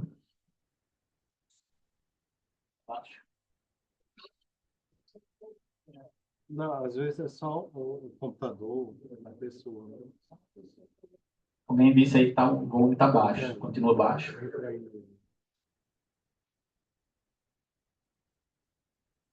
Vou continuando aqui, se estiver baixo, me avisa. Aqui está o coração normal. Vejam a transposição de grandes vasos. O que acontece? Percebam que como se a aorta e o tronco pulmonar, o tronco aqui, quer dizer, distal e os ramos pulmonares, estivessem no mesmo canto.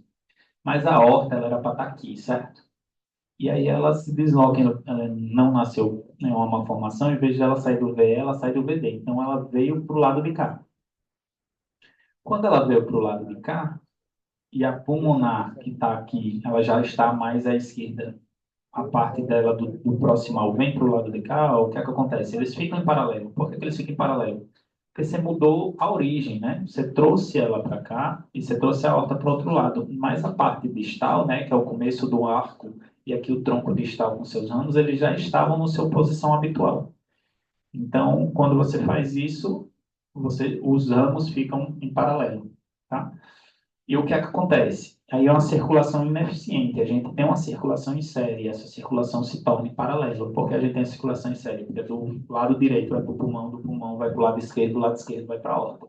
E aqui não, a gente tem o do lado direito vai para a aorta e volta para o lado direito. E o lado esquerdo vai para o pulmão e volta para o lado esquerdo. Fica em paralelo.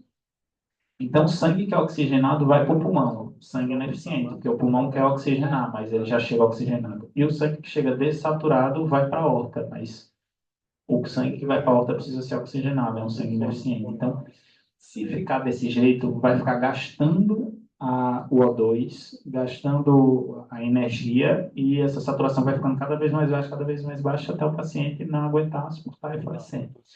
Mas tem que ter alguma mistura para chegar um pouco mais de sangue não oxigenado no pulmão, saturar e chegar e essa saturação não ficar tão baixa. Como é que acontece essa mistura? O melhor local da mistura é a CA. Veja que ele desenhou aqui. Atrial septal defect, né? Que é o CA. O melhor local é o CA. Então, do átrio esquerdo está oxigenado, ele joga o sangue para cá, do lado direito. Então, ele pega o sangue que estava super desoxigenado, 60%, 50%, e aumenta ali para 70%, 75%, por exemplo, de sal, 80%.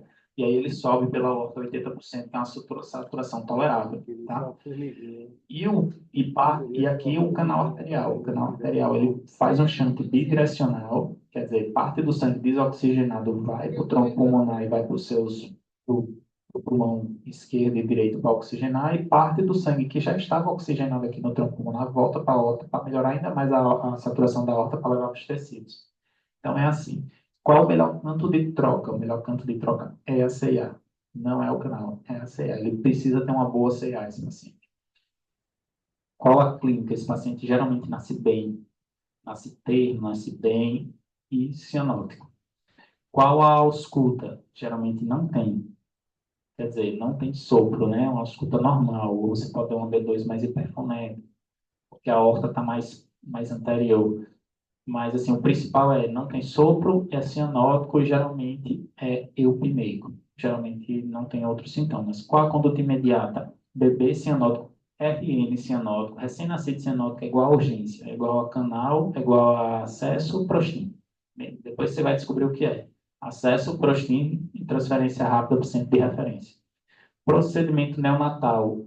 Essa cardiopatia em específico é uma cardiopatia que a gente assume o risco de fazer uma cirurgia maior de maior mortalidade, leva ela para o paciente de circulação extracorpórea e faz a cirurgia. Por quê? Porque esse ventrículo esquerdo, ele é para ser um ventrículo mais muscularizado, conectado a uma aorta. Quando ele está conectado a uma pulmonar, que tem uma pressão baixa, ele começa a relaxar, porque ele não está tendo que fazer aquele esforço que ele fazia para a aorta, ele faz para uma pulmonar com a pressão mais baixa, a musculatura dele vai afilando, ele vai ficando um ventrículo menos forte, vamos dizer assim. Então, se você demorar para fazer essa troca de vasos, esse ventrículo vai disfuncionar, vai ficar fino, pouco hipertrófico, e quando você jogar uma horta nele, ele não vai aguentar. Então, existe um tempo ideal para poder fazer a transposição de grandes vasos. E o ideal é ser feito nos primeiros dias de vida, na primeira, segunda semana de vida. Depois disso, ele começa a disfuncionar cada vez. Não pode demorar tanto tempo. Então, é mais um motivo para encaminhar mais rápido. De preferência, que ele tenha um diagnóstico pré-natal e nasça já no centro de referência, já sabendo, né? Esse aqui eu vou pular, porque, assim, é técnica cirúrgica, né? Só para comentar e não tem tanto objetivo na aula de hoje. E aqui a coartação de aorta. A coartação de aorta, a aorta sobe aqui, ó, normalzinha. Pois os vasos da base, logo depois, ela tem um calibre bom, pode ser um pouquinho mais menorzinho, mas geralmente o fluxo passa bem. Em alguns casos, o paciente, principalmente quando fecha o canal, às vezes tem tecido de canal aqui que invade a aorta, ele pode ajudar a restringir nesse ponto e faz uma coartação. Essa coartação pode ser não tão importante e você conseguir até acompanhar inicialmente ambulatorial, ou ela pode ser uma coartação crítica, que é muito pequena, que é como esse caso está desenhado. Então, você veja um arco todo bom e aqui está bem apertado. Vamos raciocinar como que é que acontece aqui. Se aqui está muito apertado, aqui a pressão está bem aumentada, concorda? Que aqui está apertado. Se aqui está bem apertado, a pressão está bem aumentada, essa pressão chega aqui nesse ventrículo esquerdo e fica bem aumentada, que aumenta no átrio esquerdo. Se ela aumenta no átrio esquerdo, ela aumenta nas veias pulmonares e vai aumentar lá no pulmão, que está voltando. Então, esse bebê que já nasce com a pressão pulmonar mais aumentada, ele permanece e fica ainda maior. Então, é um paciente que no período neonatal a clínica dele é de IHP. Ele tem hipertensão pulmonar. Então, você vai ver assim e vai ver dilatação de cavidades direitas, paciente cianótico, né? Se ele tem um FOP, o shunt aqui do átrio esquerdo para o átrio direito, ele já cai mais a saturação, tá? E tem um diferencial de saturação, porque aqui não está desenhado, mas o canal que sai do tronco pulmonar, ele chega pós a coartação, para a parte de baixo. Então, tem aqui o apertado e o canal chega depois. Então, como a pressão aqui tem HP, a pressão no pulmão está aumentada, aqui, depois da obstrução está bem baixa, porque o sangue quase não está passando, vai sair muito sangue do tronco pulmonar para depois da coartação, que vai descer para a aorta descendente. Então, você vai encontrar diferença nesse caso de saturação. Qual a clínica do paciente? HP no período neonatal, hipertensão pulmonar, dilatação de cavidade direita, esse paciente grave, taque dispneico, tubado, grave. Diferença, você não percebe o pulso de membro inferior, tá? Qual a ausculta? Posso não escutar nada, tá? Posso estar o sopro de canal, ou posso não escutar o sopro do canal, tá? Não necessariamente você vai escutar. Qual a conduta imediata? Ligar o prostín. Por quê? Porque o fluxo para a aorta descendente está sendo principalmente por um canal. Se esse canal fecha, essa repercussão vai ficar ainda pior. Qual o procedimento neonatal de escolha? Cirurgia cardíaca. É uma cirurgia que, quando pontual, que é o melhor dos cenários, porque esse arco pode, inclusive, ser todo hipoplásico, você vai cortar aqui, você que eu digo, lógico, né? Toda a dificuldade do cirurgião da hemodinâmica, não eu. Corta aqui e vai fazer uma anastomose primária. Às vezes eles fazem bisel, às vezes fazem direta, às vezes tem que usar um pouco de tecido subclávia. Tem vários métodos, mas esse é o melhor dos cenários quando é só um ponto, quando não é hipoplasia segmentar, tá? Então, a clínica é essa, ausência de pulsos, gravidade e HP. Ah, e no paciente que é mais velho, que ele teve uma coartação não diagnosticada, pode chegar uma criança mais velha para vocês, adolescente. Aí, esse paciente não. esse paciente vai ter uma hipertrofia do ventrículo direito, porque não tem uma obstrução aqui, então vai ter uma hipertensão na aorta ascendente, que vai ter uma pressão aumentada aqui nesse veio, que ele vai ficar hipertrófico.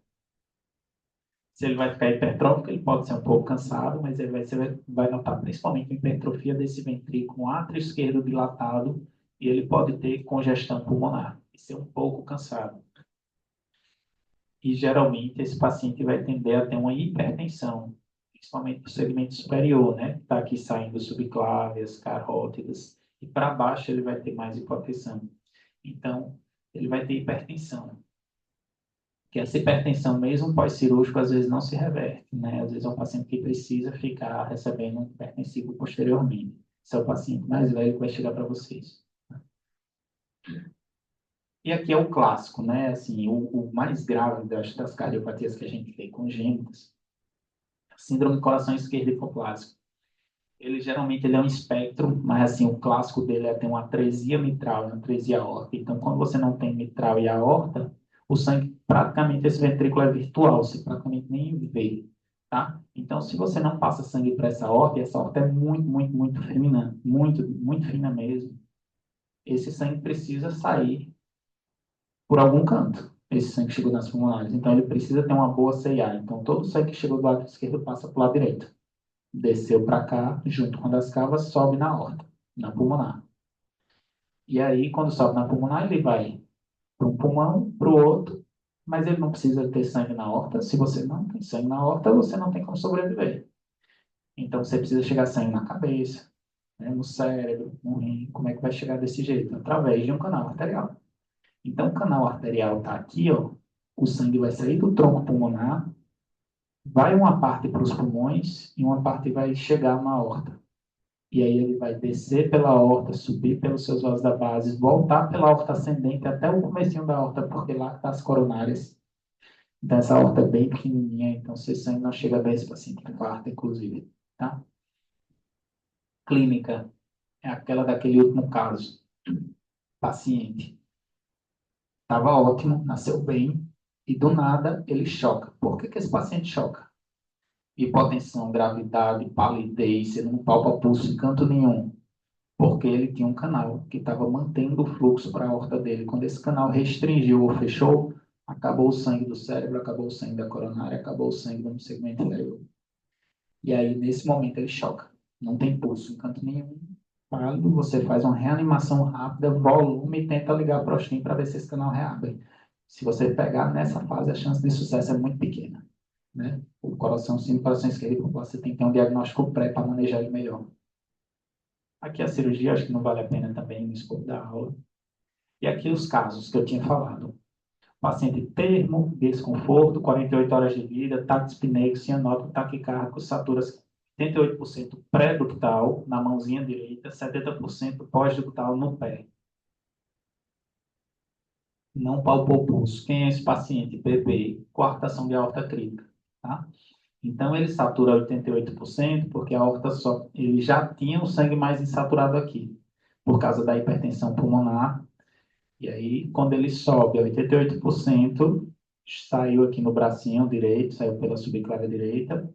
E aí, aqui tem uma coartação crítica. Então, daqui para baixo, tanto passa um fiapinho de sangue aqui, mas a grande maioria do sangue que passa para o segmento inferior, que é pela aorta descendente, vem do canal. E vem do canal que está conectado no tronco pulmonar. Do tronco pulmonar com sangue mais insaturado para a aorta descendente. E aí, por isso que o membro inferior ele satura mais baixo. Se tiver canal, tem coartação crítica que não tem canal, que o canal já fechou. Hoje de manhã, por exemplo, tá na MEGEC, teve 2 coartações críticas que eu dei diagnóstico hoje de manhã. Uma delas não está com canal. O paciente está ali, contato é leve e não tem diferencial de saturação. Caso 6, termo, rude, 30%, dispneia discreta, um dia de vida cianótico, 60% a 75%. Esse paciente é aquele cianótico que está bem, não tem mais nada. Só pela epidemiologia a gente tem que pensar em TGA. Por quê? Porque é o principal cardiopatia cianogênica no recém-nascido. Tá? Ele tem um fator a mais que dá para pensar mais ainda em TGA, que é o quê? A saturação pré-ductal dele, que as outras cardiopatias e a hipertensão pulmonar geralmente dão o contrário, a pré-ductal geralmente é maior, né? Nesse caso aqui, a pré-ductal dele, nos primeiros dias de vida pelo menos, vai ser menor do que a pós-ductal. Por quê? Porque a pré-ductal sai aqui, ó, da aorta ascendente.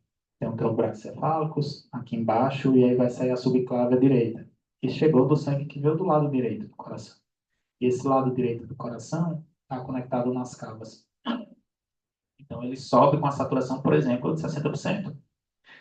Quando ele passa para ir para o segmento inferior, que vai lá para o pezinho, ele passa aqui, está quem? O canal. E aí o canal faz um fluxo aqui bidirecional. E esse tronco pulmonar aqui, como é uma transposição, ele está recebendo sangue oxigenado do lado esquerdo. Aí ele chega aqui e contamina esse sangue que estava com 60%, transforma ele em 75%, porque joga um pouco de sangue oxigenado aqui. Quando desce, desce a 75%. Tá? Então, é um sinal a mais, mas lógico, não precisa saber disso. É um paciente com 60% a 75%. Está bem, muito cianótico, tem um ataque de espinéia leve, esse paciente muito provavelmente a cardiopatia congênita precisa de acesso, precisa ligar o prostim e dar um diagnóstico. Tá? O objetivo principal é esse, transferir para um centro de referência. Caso 7, termo eupneico 48 horas, cianótico, 2 em 6 cruzes, satura a mesma coisa, pré-conjuntal. Esse paciente, quem é? Pode ser o outro. Esse paciente pode ser a mesma TGA. Esse paciente pode ser uma cardiopatia mais crítica cianótica, pode ser um HP importante, mas que é o protótipo, né? Assim, o caso índice de uma atresia pulmonar, né? Ele não tem nada aqui de fluxo, todo o fluxo dele sobe pela aorta dos dois átrios e sobe tanto pela aorta, então pré e pós-ductal vai ser igual e vai ser cianogênico, e ele precisa do canal. Então ele vai precisar do acesso, ligar para o STIM e transferir para o centro de referência. O 8 é exatamente aquele último caso. O paciente estava bem, 3 quilos e pouco, 24 horas de vida. Aí evoluiu, ataque de espinéia, ataque cardíaco, queda estado geral, hipoatividade. Quem é esse paciente? Pulsos filiformes globalmente. O paciente está chocado. Esse é o síndrome do coração esquerdo hipoplástico, é aquele que morre na sua frente em pouco tempo, minutos e meia hora, porque ele precisava de um diagnóstico pré ou uma alta suspeição, pensou acesso, prostim e uma expansão e um diagnóstico, né? Mas esse paciente precisaria de um diagnóstico pré-natal. Eu acho que não dá tempo dos 3 que dá. Tá? Tá, 3 casos bônus são casos mais ambulatoriais, porque como eram cardiopatias congênitas mais críticas, eu falei mais do período neonatal. Então, paciente de 8 anos, encaminhado por queixa de cansaço, consideravelmente mais precoce que seus amigos quando joga futebol. Nunca havia se queixado antes. Não é cansado no repouso. Nunca teve dificuldade de ganhar de peso. Fez um registro de tórax que evidenciou uma área cardíaca aumentada. Se você for no exame físico dele, ele tem um sopro discreto em borda external esquerda alta. Um desdobramento fixo de B2. Você percebeu, porque esse paciente tem 8 anos, a frequência mais baixa. Satura bem, eupneico no repouso, pulsos bons. Quem é esse paciente? Esse paciente, classicamente, é a CIA, tá? Tem área cardíaca aumentada, desdobra B2 fixo, tem um sopro que é discreto, que não é do buraco lá da CIA, é da estenose relativa do pulmonar. E esse paciente provavelmente tem repercussão. Às vezes é um cansaço, às vezes é uma fadiga, quando faz um esforço físico, ele tem que parar antes, tá? Isso não é incomum. Ele mexe, chega no ambulatório, a gente caminha para a cirurgia, tá? Mas é isso, é uma suspeição, né? O paciente chegou para vocês, pode chegar isso no ambulatório. Vocês, isso é exatamente isso, tá? Um caso mais tranquilo. Paciente de 2 anos, primeira vez avaliada por um médico recém-chegado na UBS, que o encaminhou corretamente no cardiopediatra pelo fenótipo de Down.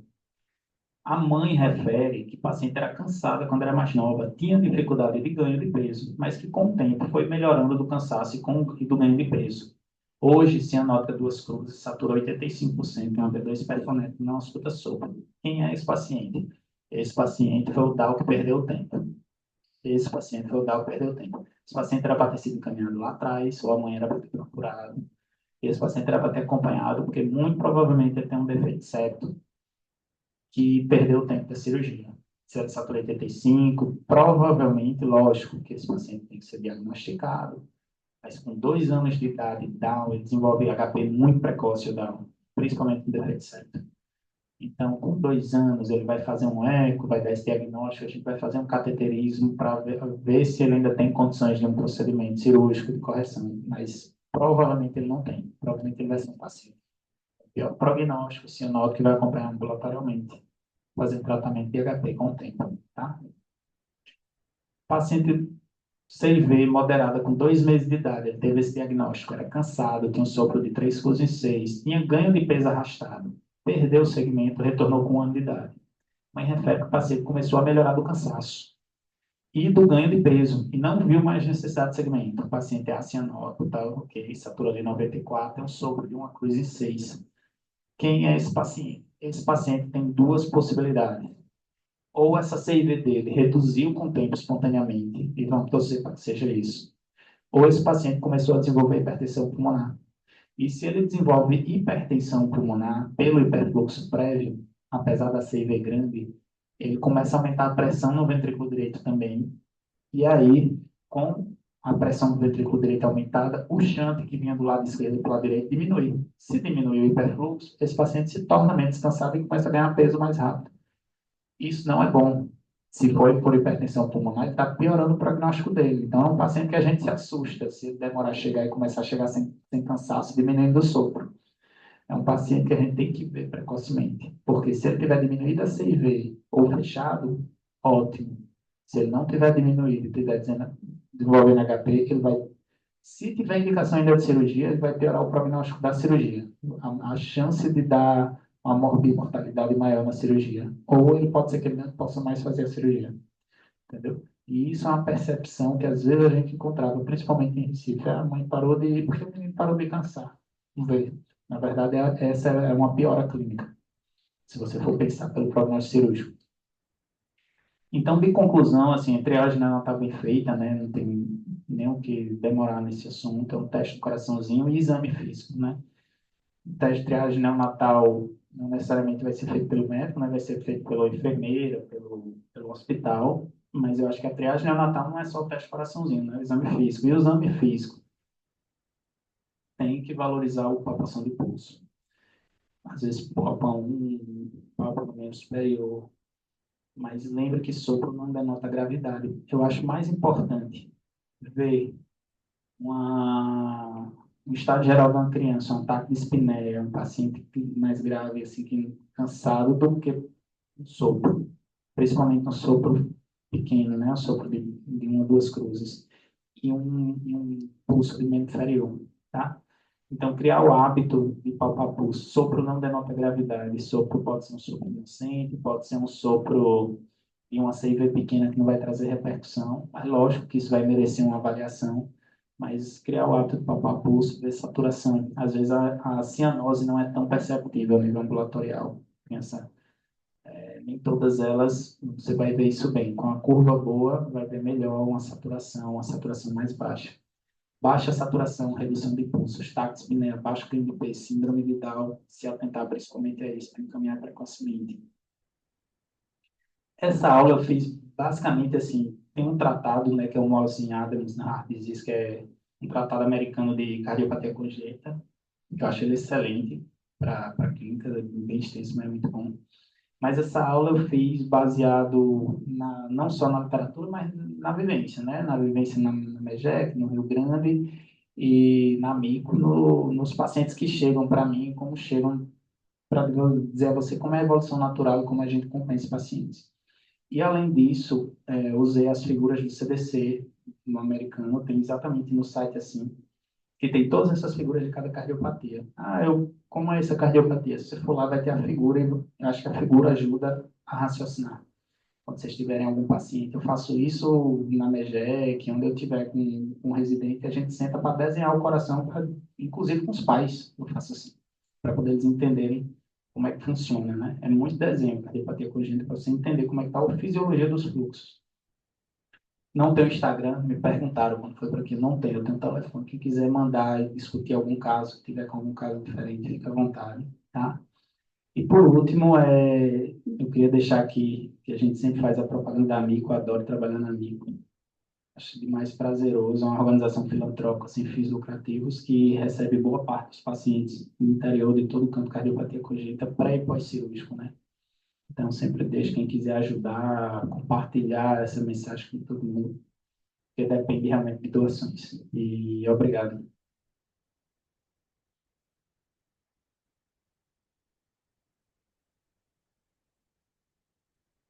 Oi. Estamos abertos às perguntas, né? Que pode vir aí pelo chat, né? Qualquer dúvida aí direcionada para o palestrante. Eu gostaria, né, de parabenizar, né? Foi uma aula muito excelente, né? Facilitou um pouco a visão do pediatra. A gente sabe o quanto complexo, né, são as cardiopatias. E, né, a gente sabe também, né, da grande dificuldade que a gente tem dos encaminhamentos, né, quando a gente detecta alguma normalidade. Mas voltando para um ambiente, né, de alojamento conjunto, né, onde eu acho que, ainda bem que na maioria das maternidades do Rio Grande do Norte, a gente está conseguindo fazer o teste da oximetria de pulso, né? Teve um projeto aí do RN Mais Coração, que capacitou, né, vários polos aí pelo interior do Rio Grande do Norte. E, né, eu, né, só queria, né, pedir uma opinião aqui do nosso palestrante a respeito de quando a gente detecta um teste do coraçãozinho, né, anormal e o bebê aparentemente está bem, né? Eu não tenho nenhum sinal clínico de cardiopatia. Eu já fiz todos os passos, inclusive já repeti as três vezes alteradas, né? As recomendações seriam que esse bebê fosse de imediato acompanhado ou para uns cuidados intermediários, ou UTI para iniciar uma monitorização e já iniciar a prostaglandina, porque eu não estou falando da criança que já tem sinais clínicos, né? Se ela tem sinais clínicos de descompensação cardíaca, ou taquidispneia, ou uma cianose visível, né? Ou alguma outra anormalidade, diferença de pulso, é claro que ele vai ser encaminhado para o UTI. Eu falo daquele bebê que tem inicialmente o teste do coraçãozinho alterado, mas ainda não tem sinais evidentes, né? Porque quando a gente tem uma criança com ataque de espineia, eu vou sempre fazer o diferencial. Isso é de origem cardíaca ou é pulmonar, né? Excluídas as causas pulmonares, aí, ok, é cardíaco. Mas esse bebê que não está com sinais clínicos, qual seria? A gente sabe também da enorme dificuldade que é conseguir leitos, né, nas unidades de terapia intensiva. Mas qual seria a recomendação mais adequada no bebê? Teste do coraçãozinho alterado e sem anormalidades clínicas ainda visíveis. Liberou meu áudio? Tá. Pode falar. Tá. Assim, teste coraçãozinho alterado, eu entendi o que o doutor Reginaldo falou, é pela dificuldade de conseguir um eco, né, no interior, no encaminhamento. Mas o ideal era você ter um diagnóstico precoce. Porque aquele teste do coraçãozinho que deu alterado, que ele está com com a saturação de 70%, de 80% fixa, esse paciente, ele pode não ter sintomas, mas ele tem uma saturação muito baixa. Se ele não tem uma outra causa para justificar isso, ele até que prova o contrário, ele tem uma cardiopatia congênita crítica. Esse paciente precisa de acesso a essa não vai esperar eco. Aí ele teve um teste de coraçãozinho que repetiu, mas está ali 93, aí depois dá 94, deu 95, o paciente está bem, aí lá na frente ele já fez os 3 testes e merece o eco, mas agora eu já estou vendo que ele está saturando 96, 97, esse paciente precisa monitorizar e fazer um eco. Agora, se ele tem saturação de 70%, pré e pós-ductal, satura 80, 70%, tem um pulso alterado, tudo isso que você disse, aí ganha um prostinha antes do eco, né? É aquele paciente, teve alguns aí que eu disse, olha, isso aí é o caso índice da atresia pulmonar, não é um paciente grave, é um paciente bem eupneico, saturando cianótico, saturando 70, 80%, o RN cianótico. Esse não é aquele teste de coraçãozinho que deu um pouco alterado, esse é aquele paciente que tem a clínica de cianose no recém-nascido, esse aí tem que começar o prostin. Tem que começar o prostin e ser transferido para o centro de referência. Depois vai fazer o eco e tudo, porque ele tem a gravidade de fechar o canal e a óbito. Entendeu? Então, eu acho que é por aí. O paciente satura 94, 93, está ótimo, pulsos bons, a ausculta normal, fez um registro, não chama atenção, não satura menos que isso, eu acho que dá para esperar o eco. Satura muito baixo, não, e ganha um eco. teve qualquer outra clínica, ataque de espinéia associada é muito importante, além da saturação baixa, aí ganho prostígio, tem que fazer. Palpação de pulso meio inferior muito baixo, né? E uma coartação clínica ganho prostígio também tem que fazer. E aí, né, a importância, né, de fazer um exame físico bem detalhado, né, dessas crianças quando a gente tem dúvida, né, ou que tem um teste do coraçãozinho alterado, né, se deter mais na palpação do pulso, né, na ausculta cardíaca, uma avaliação mais detalhada desses pacientes para, né, para melhorar, inclusive ter mais propriedade para indicar, né, as terapêuticas mais urgentes, né? Então é importante valorizar a clínica, o exame físico, né, que é super importante, observar, né, taque de espineia, cianose, pulsos, né, palpar os pulsos, né? É algo muito simples de ser realizado e que muitas vezes não é realizado como deveria, né? Então a gente já pegou casos, né, de alojamento conjunto de coartação de aorta, né, que já tinha perdido a oportunidade de fazer um diagnóstico mais precoce, porque não palpou adequadamente os pulsos. Inclusive, a gente já pode, né, a gente deve instituir como rotina palpação de pulso na sala de parto, né, de todos os pulsos, já fazer análise, né, porque faz parte da semiologia, né, do exame físico inicial do recém-nascido. Né? Então, a gente precisa, né, avaliar muito bem os nossos pacientes, porque, com certeza, uma avaliação clínica adequada, né, vai aí resolver com mais, né, celeridade os problemas que os nossos recém-nascidos possam ter, né? Isso foi importante que o doutor Renato falou, que eu lembrei assim, na sala de parto extremamente importante, e pós, né? O paciente fica 2 dias, esse paciente ele pode ter uma cardiopatia crítica que tenha um canal tão dilatado, por exemplo, uma coartação crítica, e esse canal seja grande o suficiente para fazer um shunt para um membro inferior, que você detecta o pulso. Você palpa o pulso. Aquele pulso não é pela coartação, porque como ele está com um canal grande, você ainda palpa. E quando ele começa a restringir esse canal, aí o fluxo da aorta que desce para o pé, né, da aorta descendente, aí ele começa a depender daquela obstrução que está muito importante, que é da coartação, quando o canal fecha ou fica muito pequeno. E aí sim você começa a ter mais repercussão clínica e o pulso some, ou fica muito débil de membro inferior. Então, não é porque a gente palpou no primeiro dia na sala de parto que a gente não vai palpar nos próximos exames físicos. E na alta também. Aí ele foi de alta, o paciente palpava o pulso, parei de palpar o pulso tedioso, porque se eu palpava bem, né? Uma coisa tem, velho, começou a ficar cansado. Eita, vamos ver de novo, né? Se esse paciente não merece. Já teve caso, tá? Tive o caso, por exemplo, na MEGEC, que eu palpei pulso, examinei, tudo direitinho. Não, tá tudo bem. No outro dia, acho que a Geilza chegou para mim, Geilza fez, Renato, vê que eu não estou me palpando e eu escutei o coração está esquisito. Quando eu escutei o paciente estava taquicárdico e galopando, eu fiz, opa, palpei o pulso, não tem.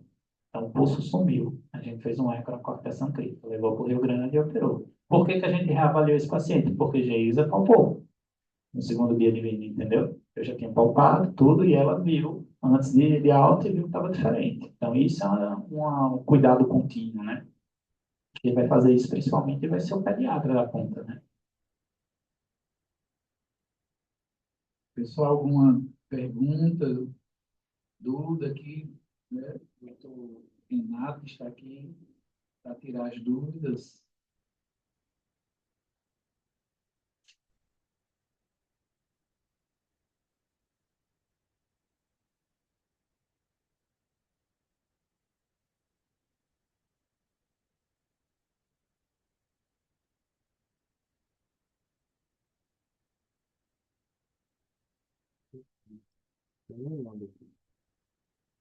Eu acredito, né, que assim, no Rio Grande do Norte a gente tem um sistema, né, mais, eu acho que considero até bem organizado em relação à abordagem das cardiopatias, né, especialmente as congênitas, né, com esse projeto aí né, esse projeto brilhante que durante um certo tempo funcionou muito bem, né, teve aí umas quebras, mas a gente espera que ele retorne, porque a gente percebeu a diferença, né, no que foi na abordagem em tempo hábil das cardiopatias congênitas, né, que são uma causa importante de morbimortalidade neonatal, né, que a diferença, né, na avaliação clínica adequada, na utilização dos protocolos, utilizando, né, em tempo hábil, com a interpretação adequada do teste da oximetria de pulso, a gente consegue avançar bastante e melhorar o prognóstico dessas crianças, né? E a gente espera que tudo retorne ao que era antes, que a gente consiga, né, ainda emplacar aí e voltar ao RN mais coração, né? Como foi aí durante um tempo, né, bem instituído e funcionou muito adequadamente. Né? Parabenizar a equipe toda que organizou esse projeto, né, e que, com certeza, reduziu morte e mortalidade pelas cardiopatias. Né?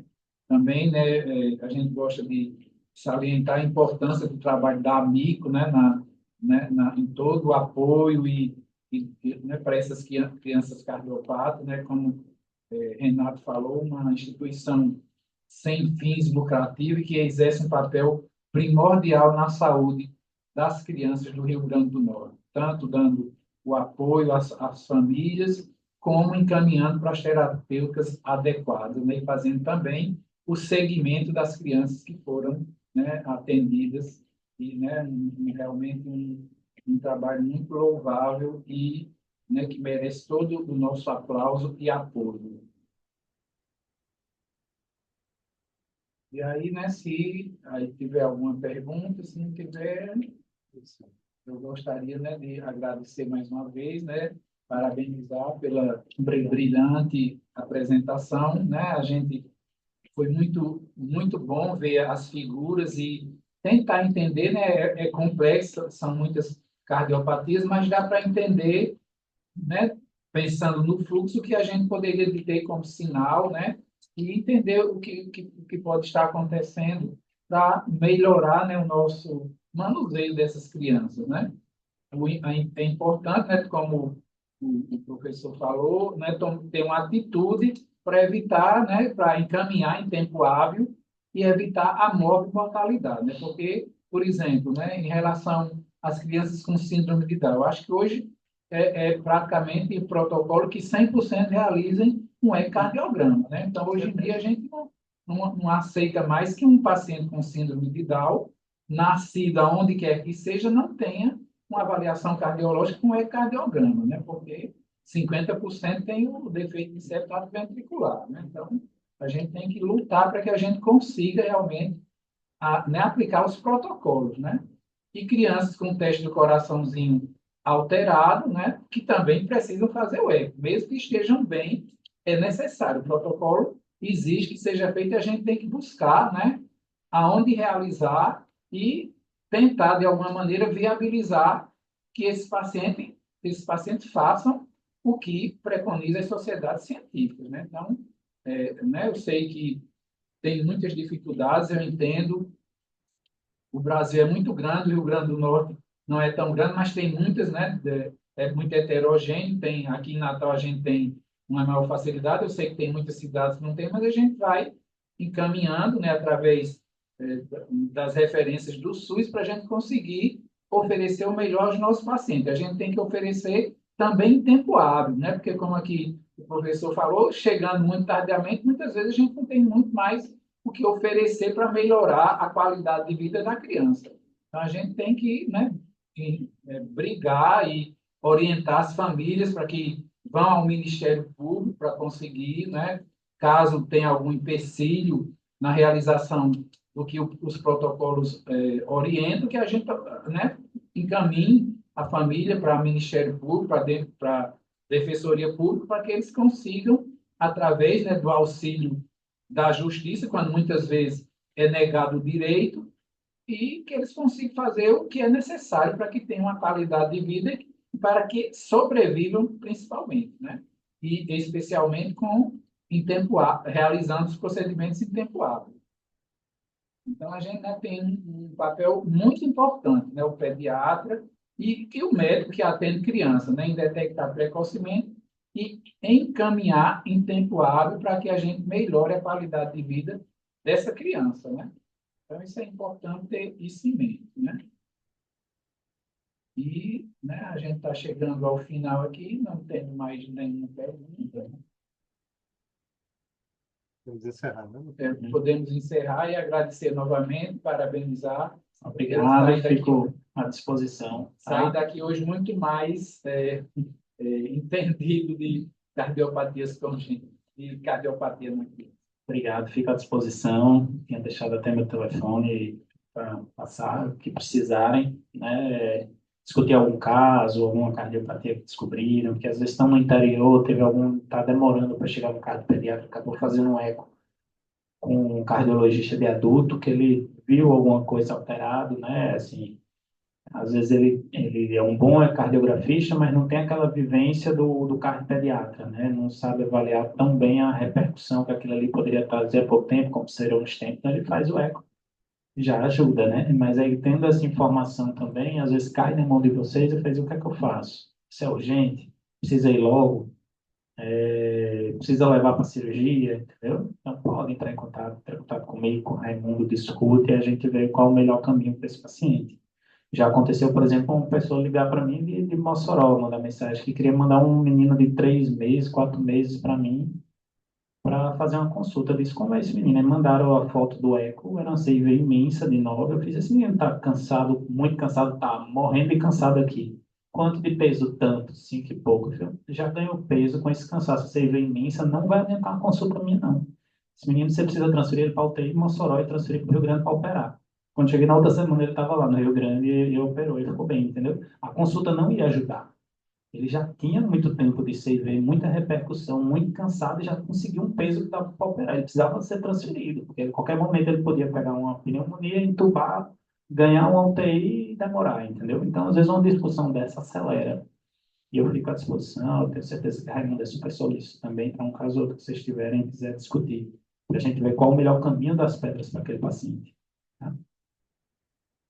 Bom, pessoal, boa noite. A gente encerra por hoje e até o nosso próximo encontro no próximo mês. Obrigado a todos.